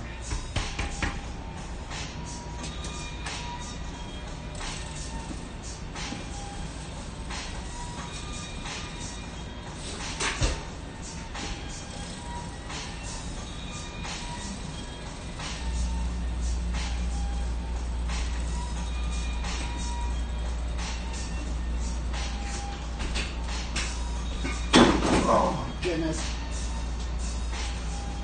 We ran into the ledge.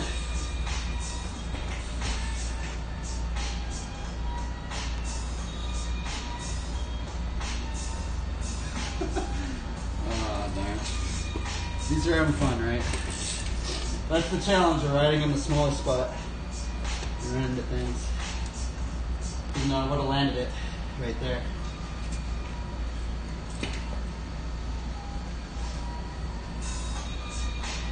What other ones have I been working on? Oh, we could try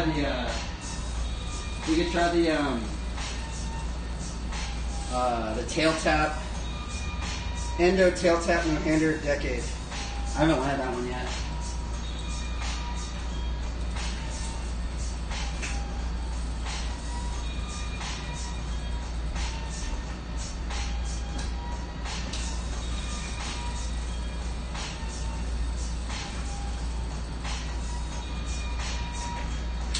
Oh my god, I need to adjust my brakes, that's scary.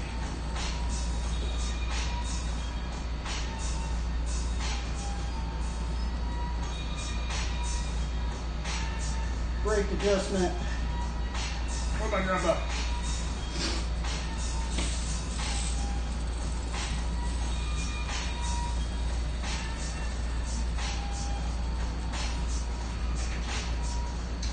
Oh, fudge.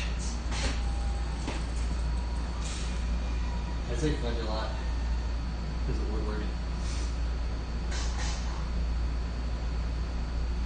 I'm trying not to do a correction hop. Anesthesiologists, surgeons, emergency medicine physicians. It's weird because I've never like seen anybody do this trick. I mean, I know it's kind of cheesy, but I feel like you can just add this trick into anything, honestly, almost.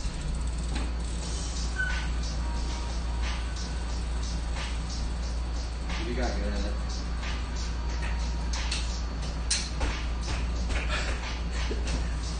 It's fun though. I think it's fun. I guess that's all that matters. If it's fun, right?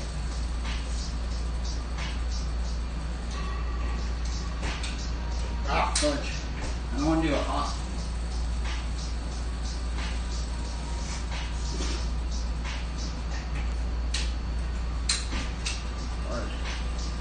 Actually, isn't hard. It's just like you just have to get. It's easy to do a hop in it, but it's hard to do it without a hop.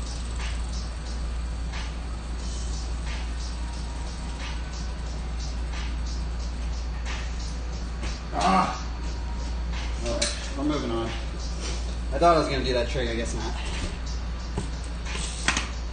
Try to look like.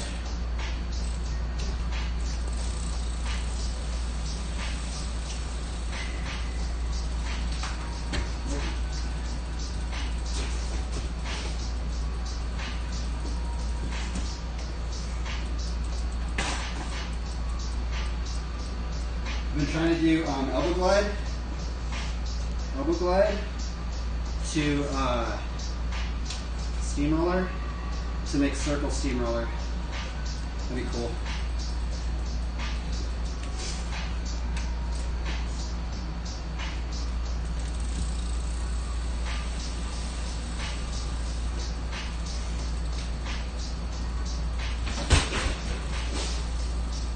Dude.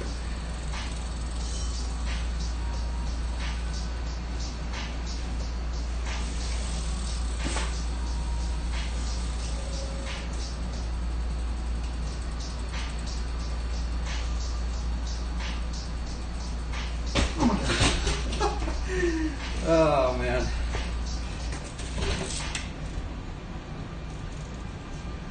I found the secret out for the if you ever learn the hang 5 to front yard, I think the secret is you have to go really, really slow. The slower you go, the easier it is to get into the front yard, to get in that balance point. I think that's the secret.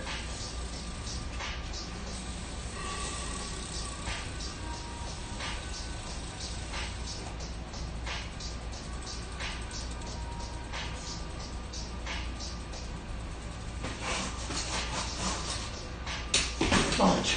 Almost did.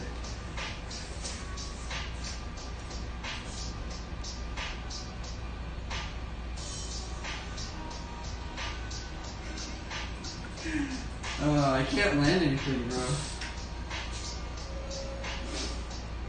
I don't know how flatlanders just get so good where they're just doing everything first tee. It's like crazy to me.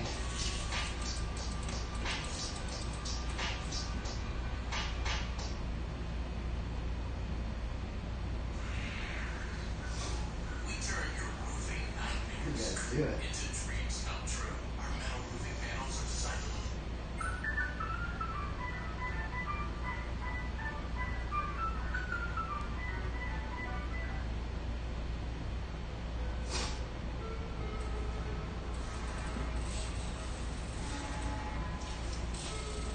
We've also been working on the backwards manual thing right here.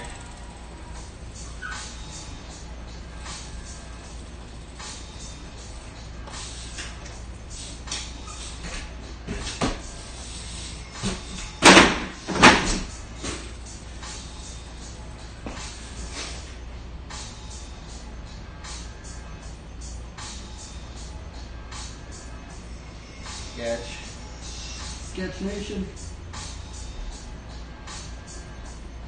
Oh, that's like slow, huh? It's a slow song, man.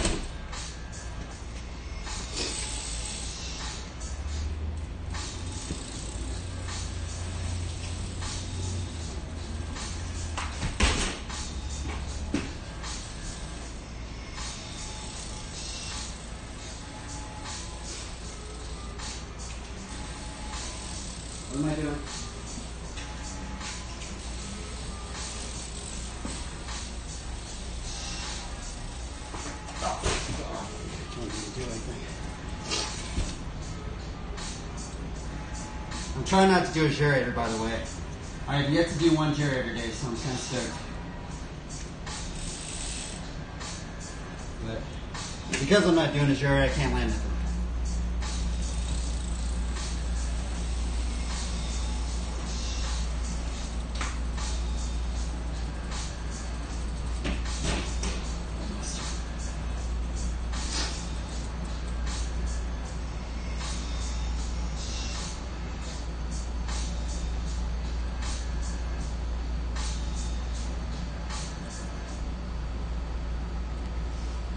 We're making Italian beef sandwiches. First, let's prep the meat.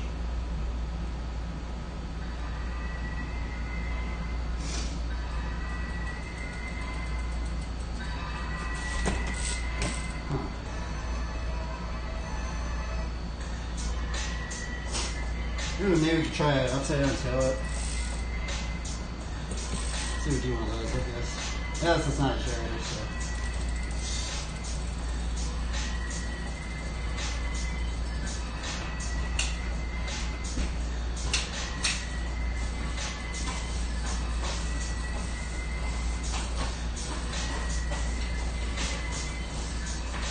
I lost it.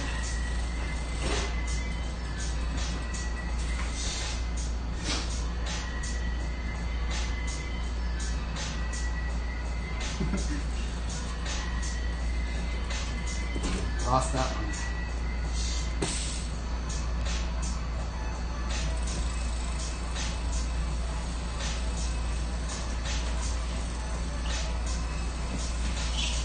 Ah.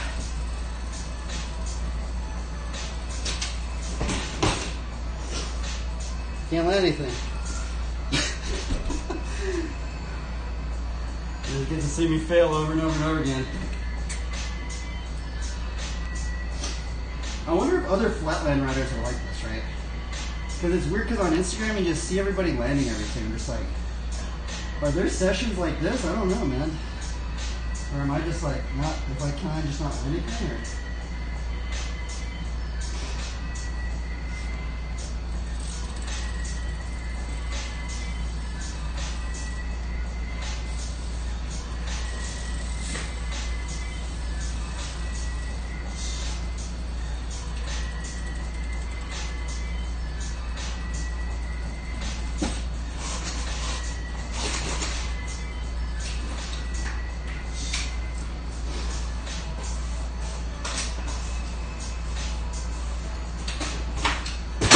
Oh, so close.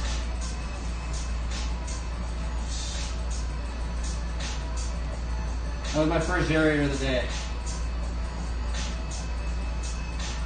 I freaked it, but the bar started sliding out because of the shirt. And I lost the balance point.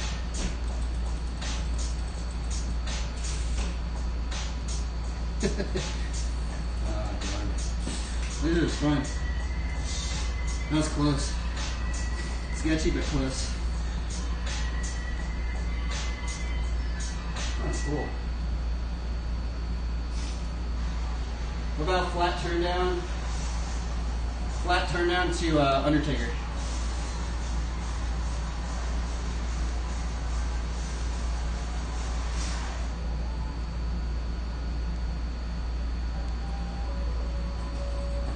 That's pretty fun. I've actually only landed 2 of these.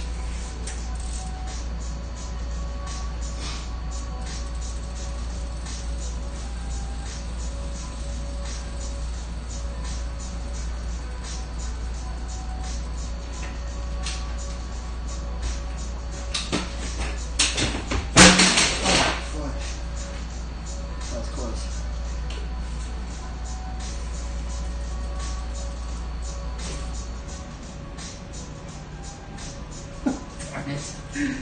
Oh my goodness.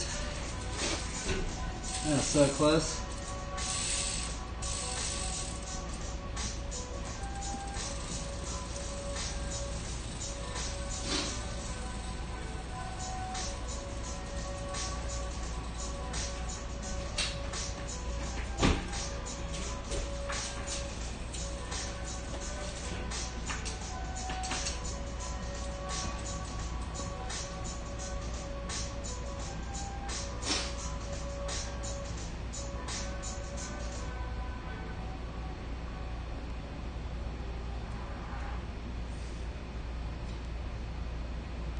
wonder, chickers are weird. I feel like if you were like really lanky, that trick would be so much easier. But, ooh, it's not cool.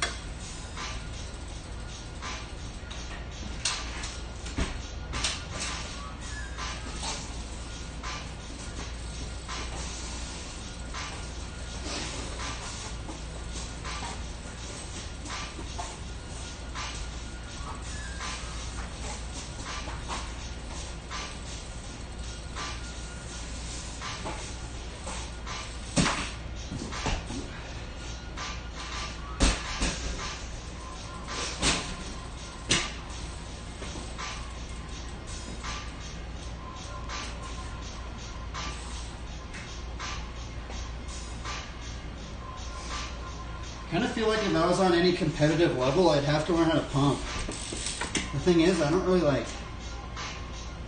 don't hang out with any flatlanders that actually even pump.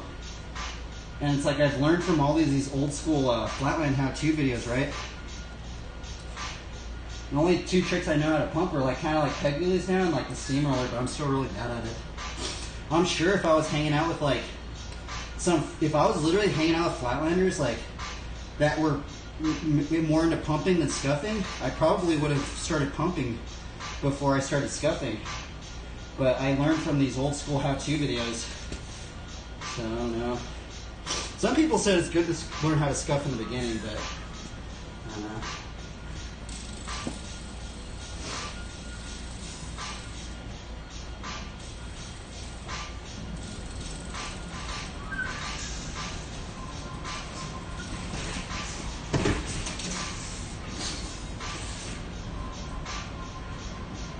I like this song.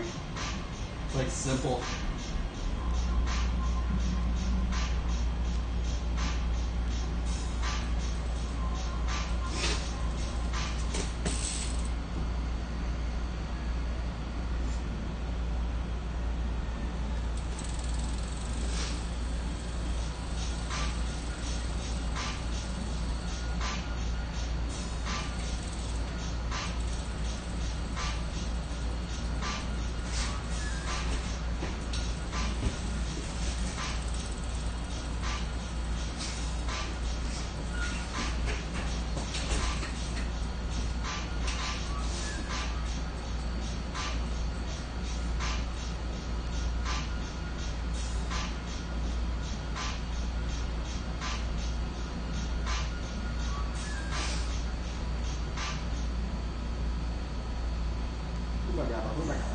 How to find the right car for you. Cars.com. Rate expert reviews.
How you going, bro? Peace out, Jason. How it going? Grinding all these tricks. Really learning something. I haven't even learned anything all day.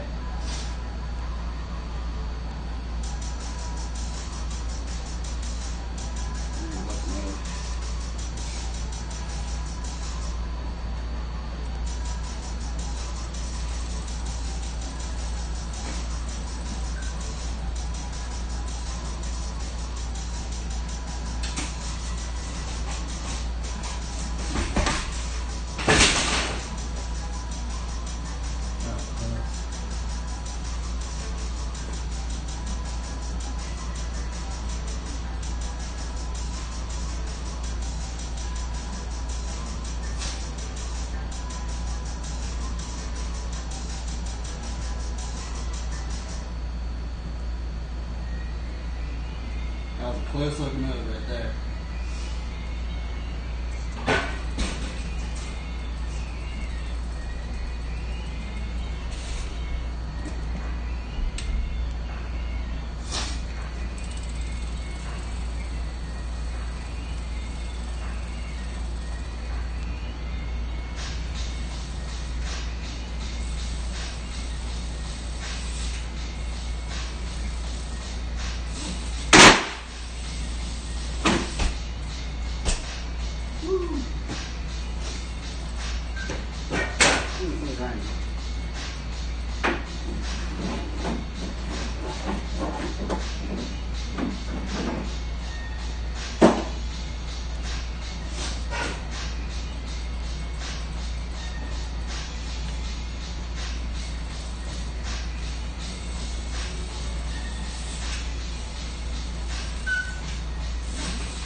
You God.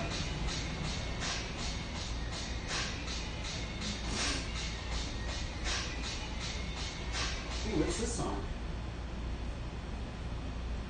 A new song.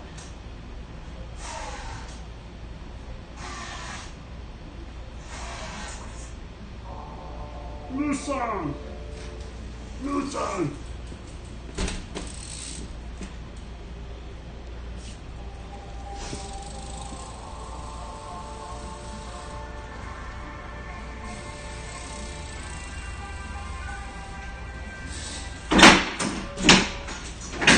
Oh yeah, fuck.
rainwater.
Let's try and keep going.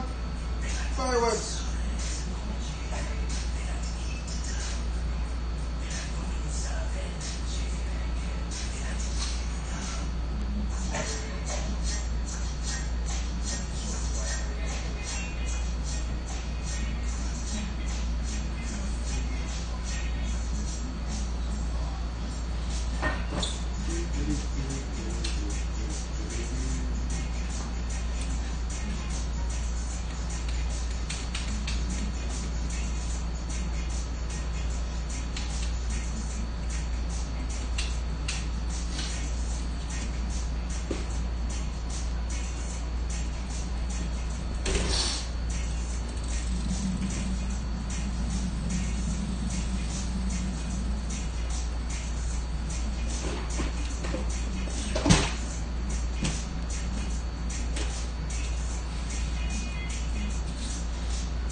Trick so hard.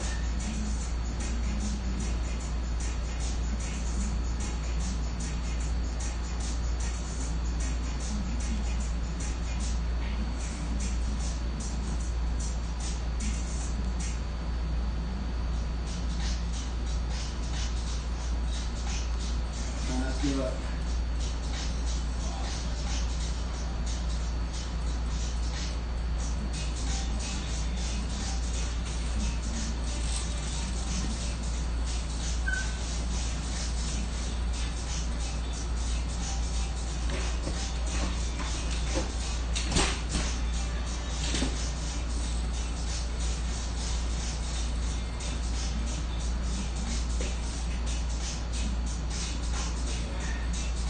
You just gotta get in the right rhythm. I think that's the secret. You gotta get in the right rhythm.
Landed something.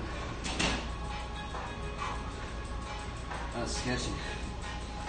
But we landed it. I think that was a 4.5 fire hydrant. 4.5 fire whip. See if we can do it better.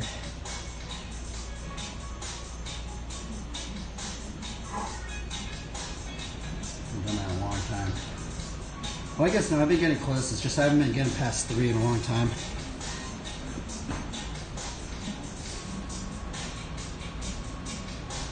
Make sure I put one more string of it in there.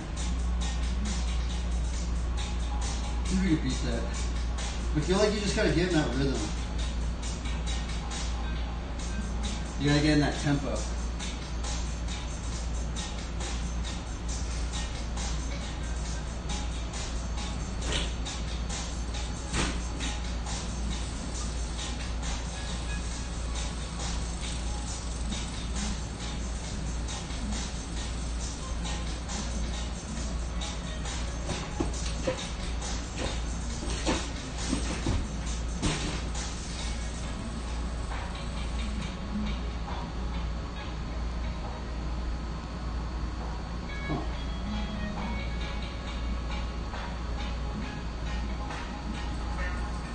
Honestly, it's so weird. Like you have your mind has to be like so in it. Like you have to be like one with the bike. It's crazy.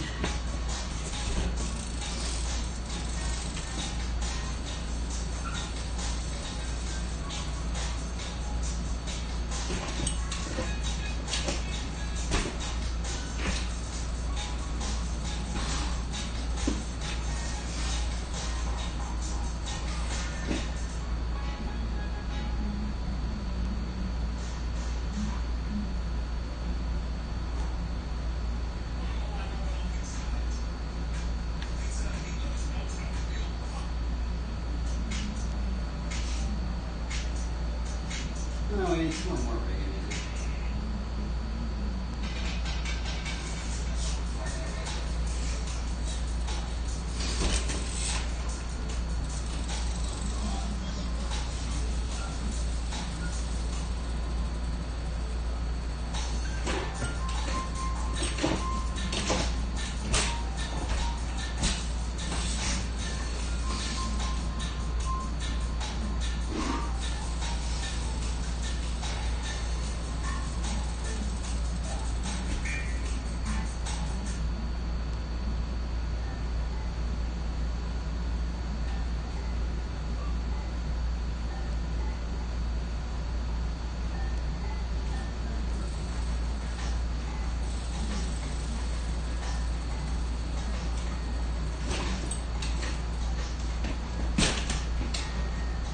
I don't even know how I did that one.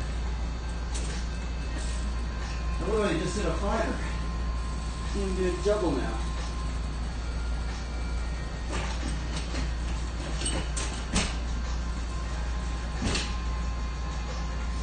Trick's so weird. You gotta be in it.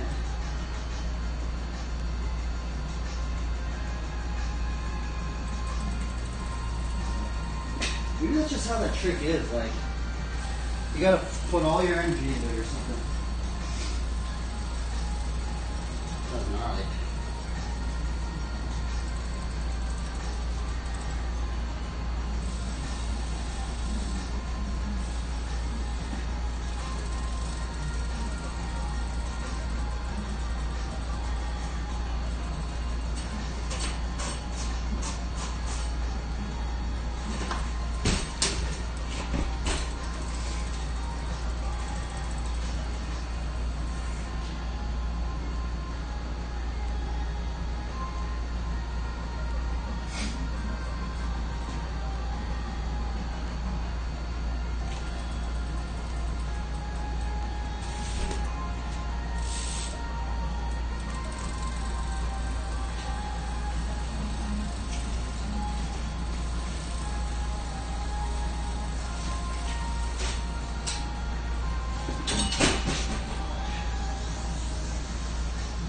Freaking rip my gyro cable off.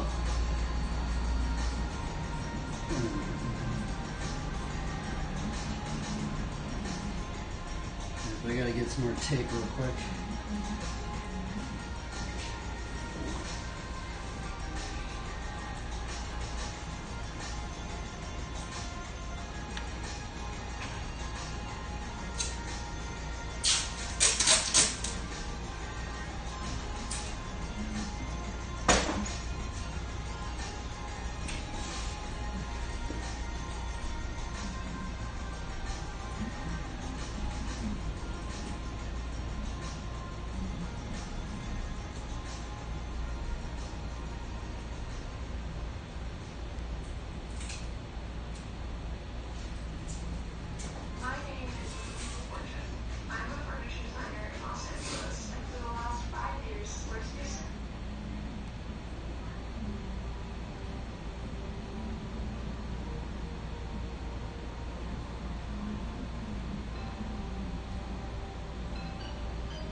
right outside. Let's see the weather.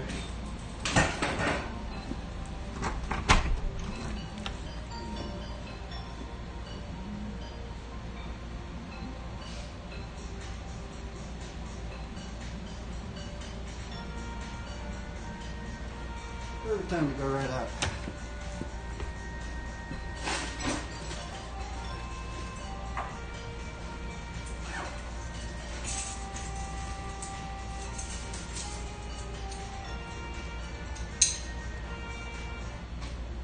You go right outside. Catch a sunset club.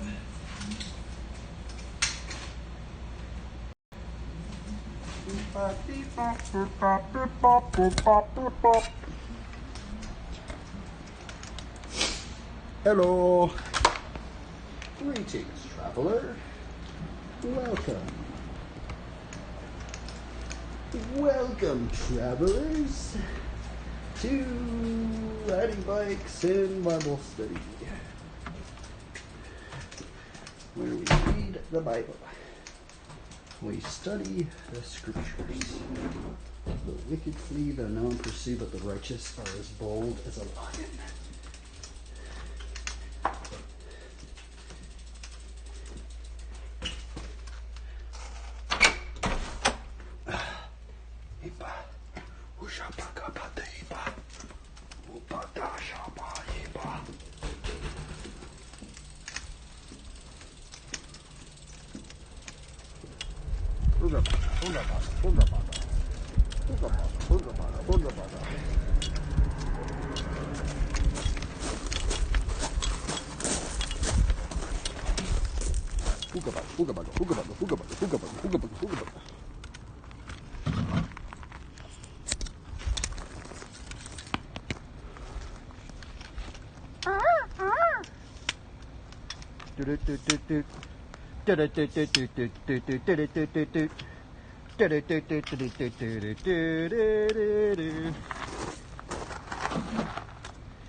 Can't do it. What up?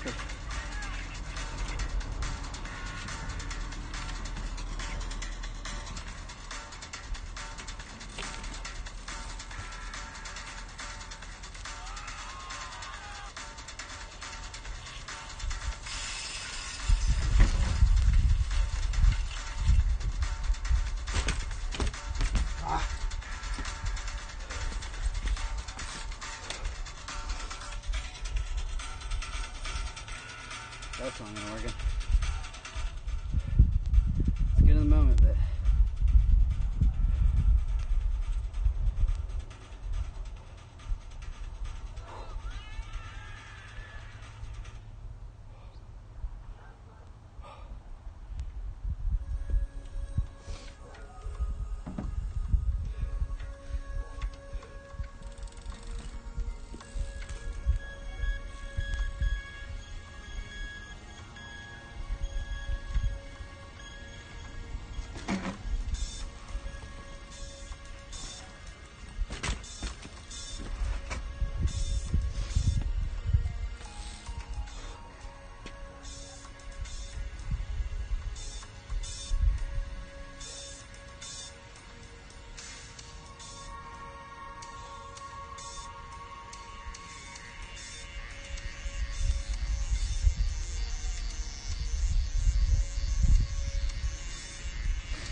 oh, it's cheesy.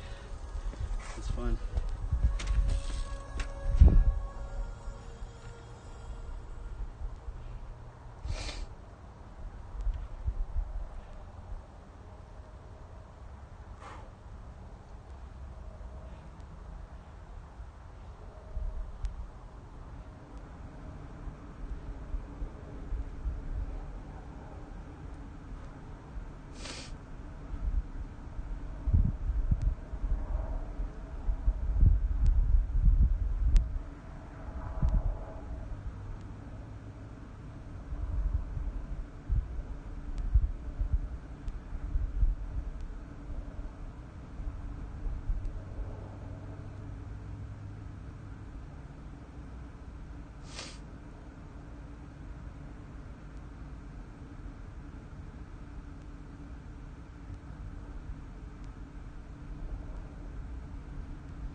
There's a second wind of the thing. Sense it.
shots.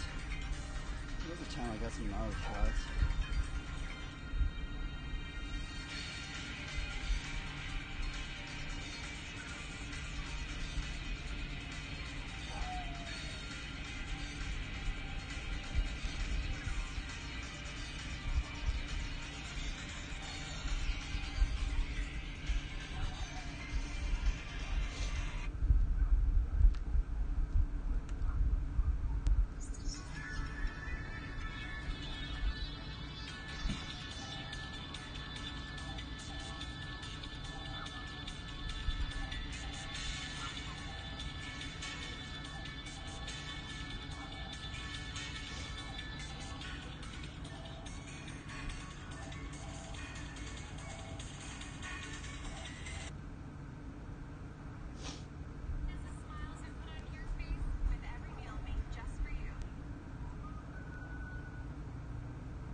I can't even land anything out here.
You could do from that? Oh, you could do a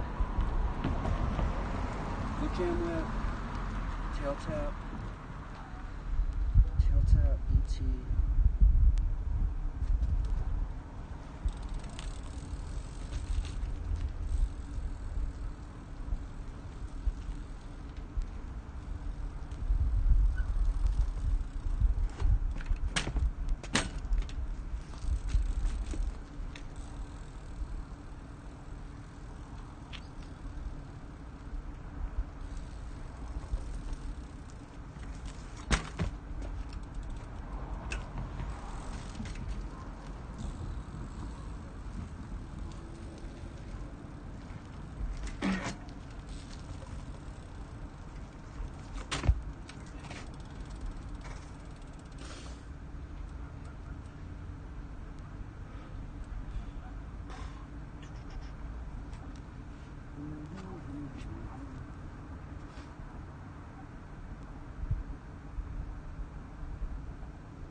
look like.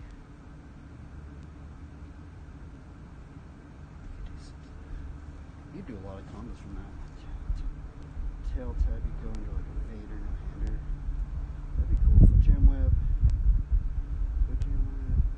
Tail tab, reverse T, Vader no-hander. 180, fakie sliders.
Something. Oh, it took forever. Tried to get on the sunset, but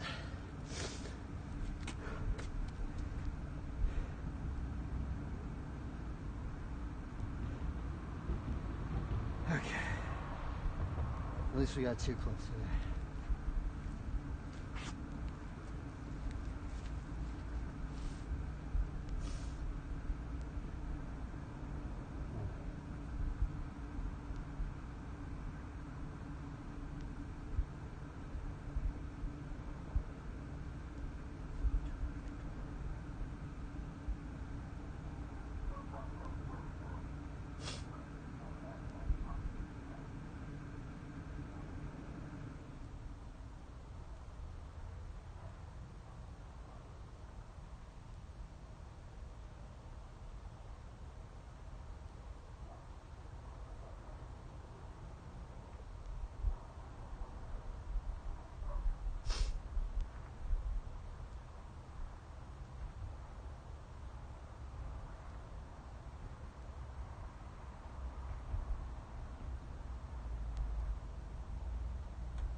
Let's go inside.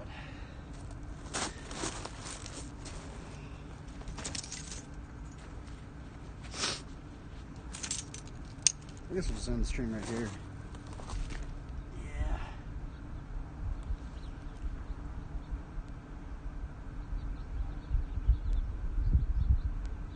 Maybe we'll ride a little bit more.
Yeah, I guess we should just. Let's sit back out.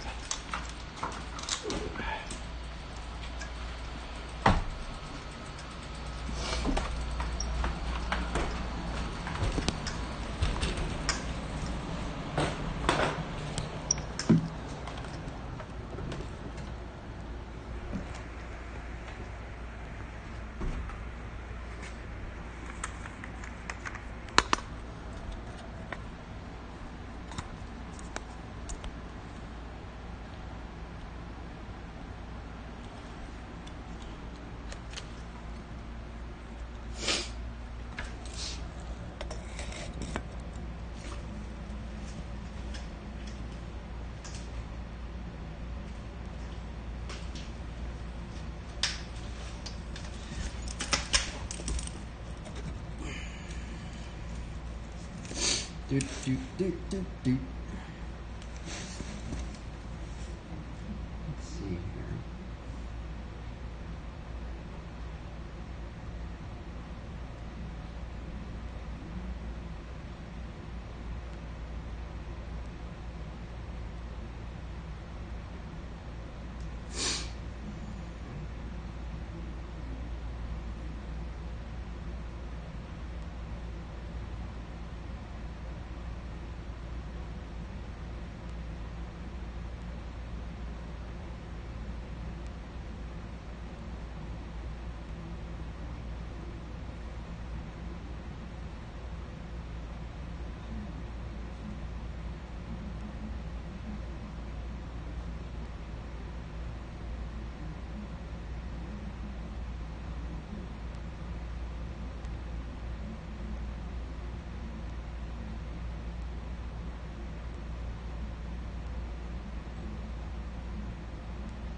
Gotta do some backwards manuals. Backwards manual practice.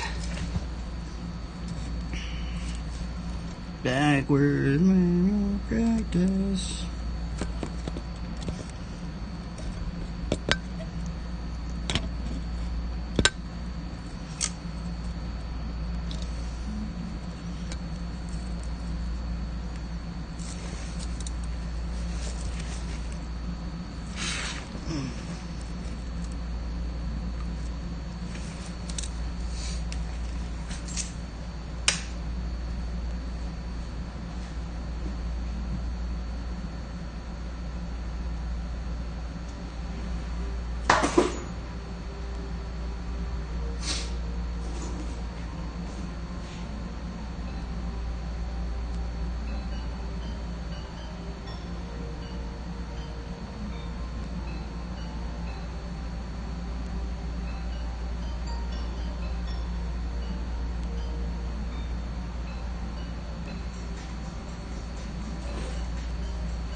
think it's really loose.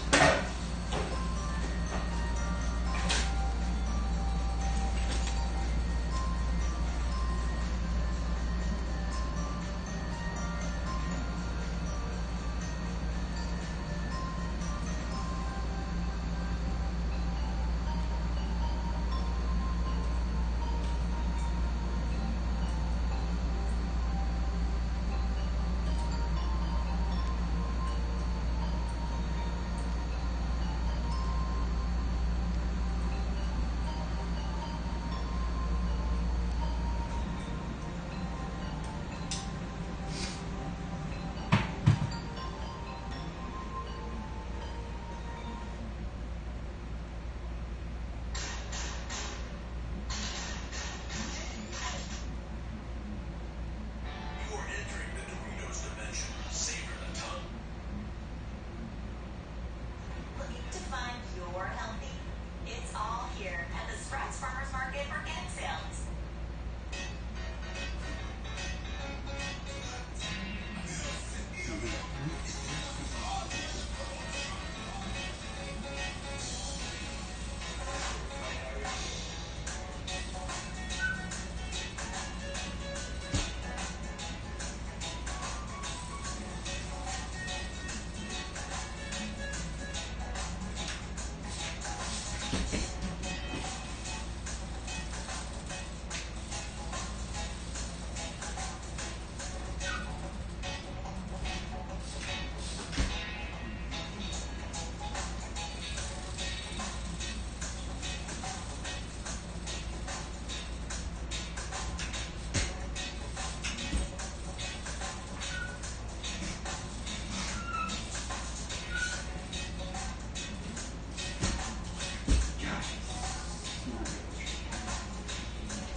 That kind of one?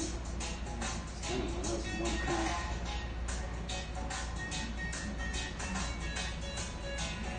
What if you could get like 2 cranks in here?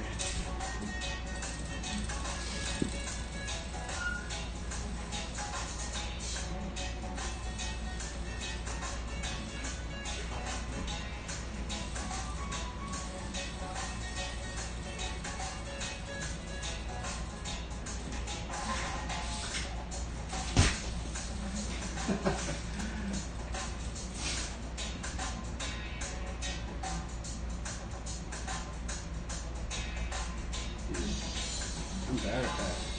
I used to be good at it. I lost it actually. These might be this gear issue. I used to be able to do it.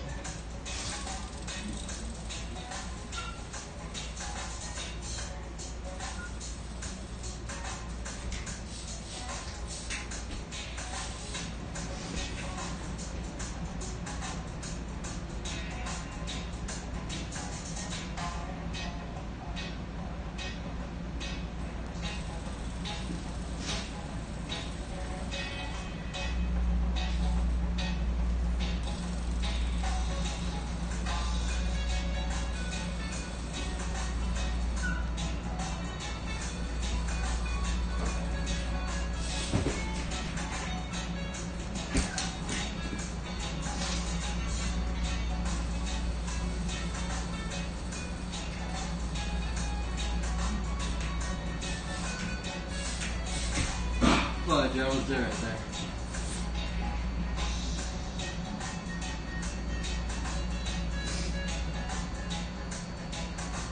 Oh my goodness. I'll show it to you. I'll get it.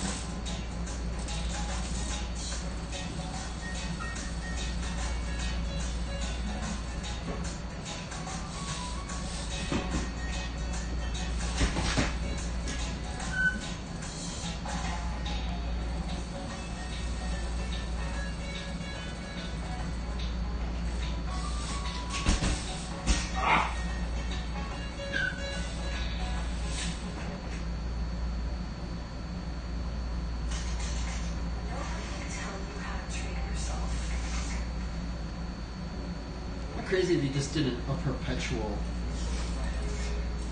backwards manual wheelie, backwards manual wheelie, backwards manual. Pretty cool.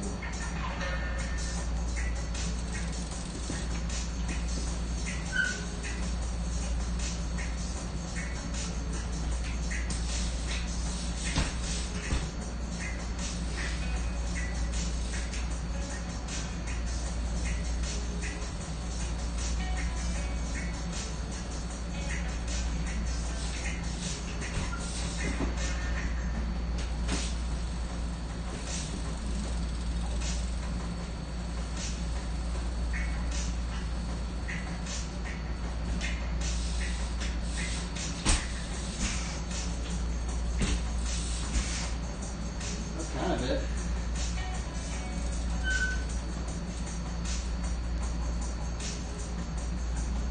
Woo.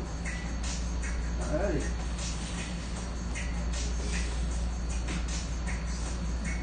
This will save that.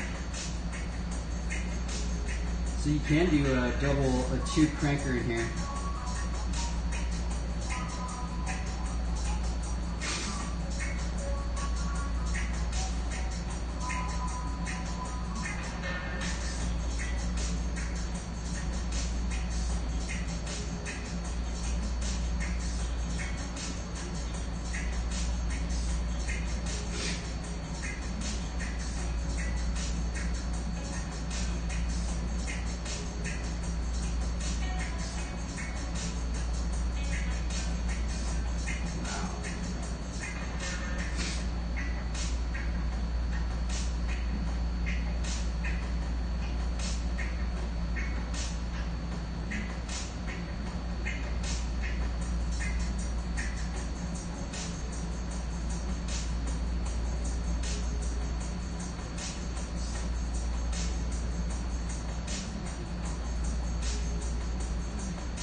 Read some Bible verses. Let's see here.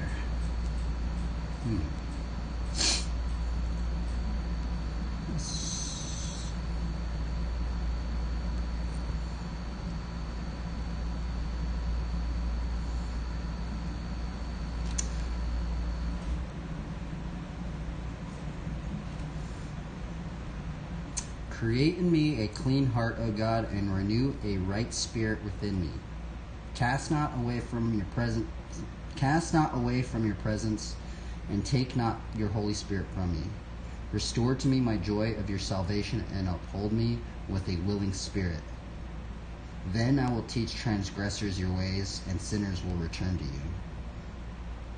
Deliver me from blood guiltiness, O God of my salvation, and my tongue will sing aloud of your righteousness. Lord, open my lips, and my mouth will declare your praise.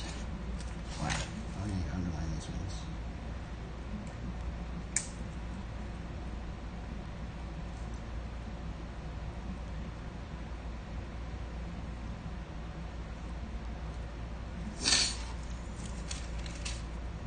For you will not delight in sacrifice, or I would give it, and you will not be pleased with a burnt offering.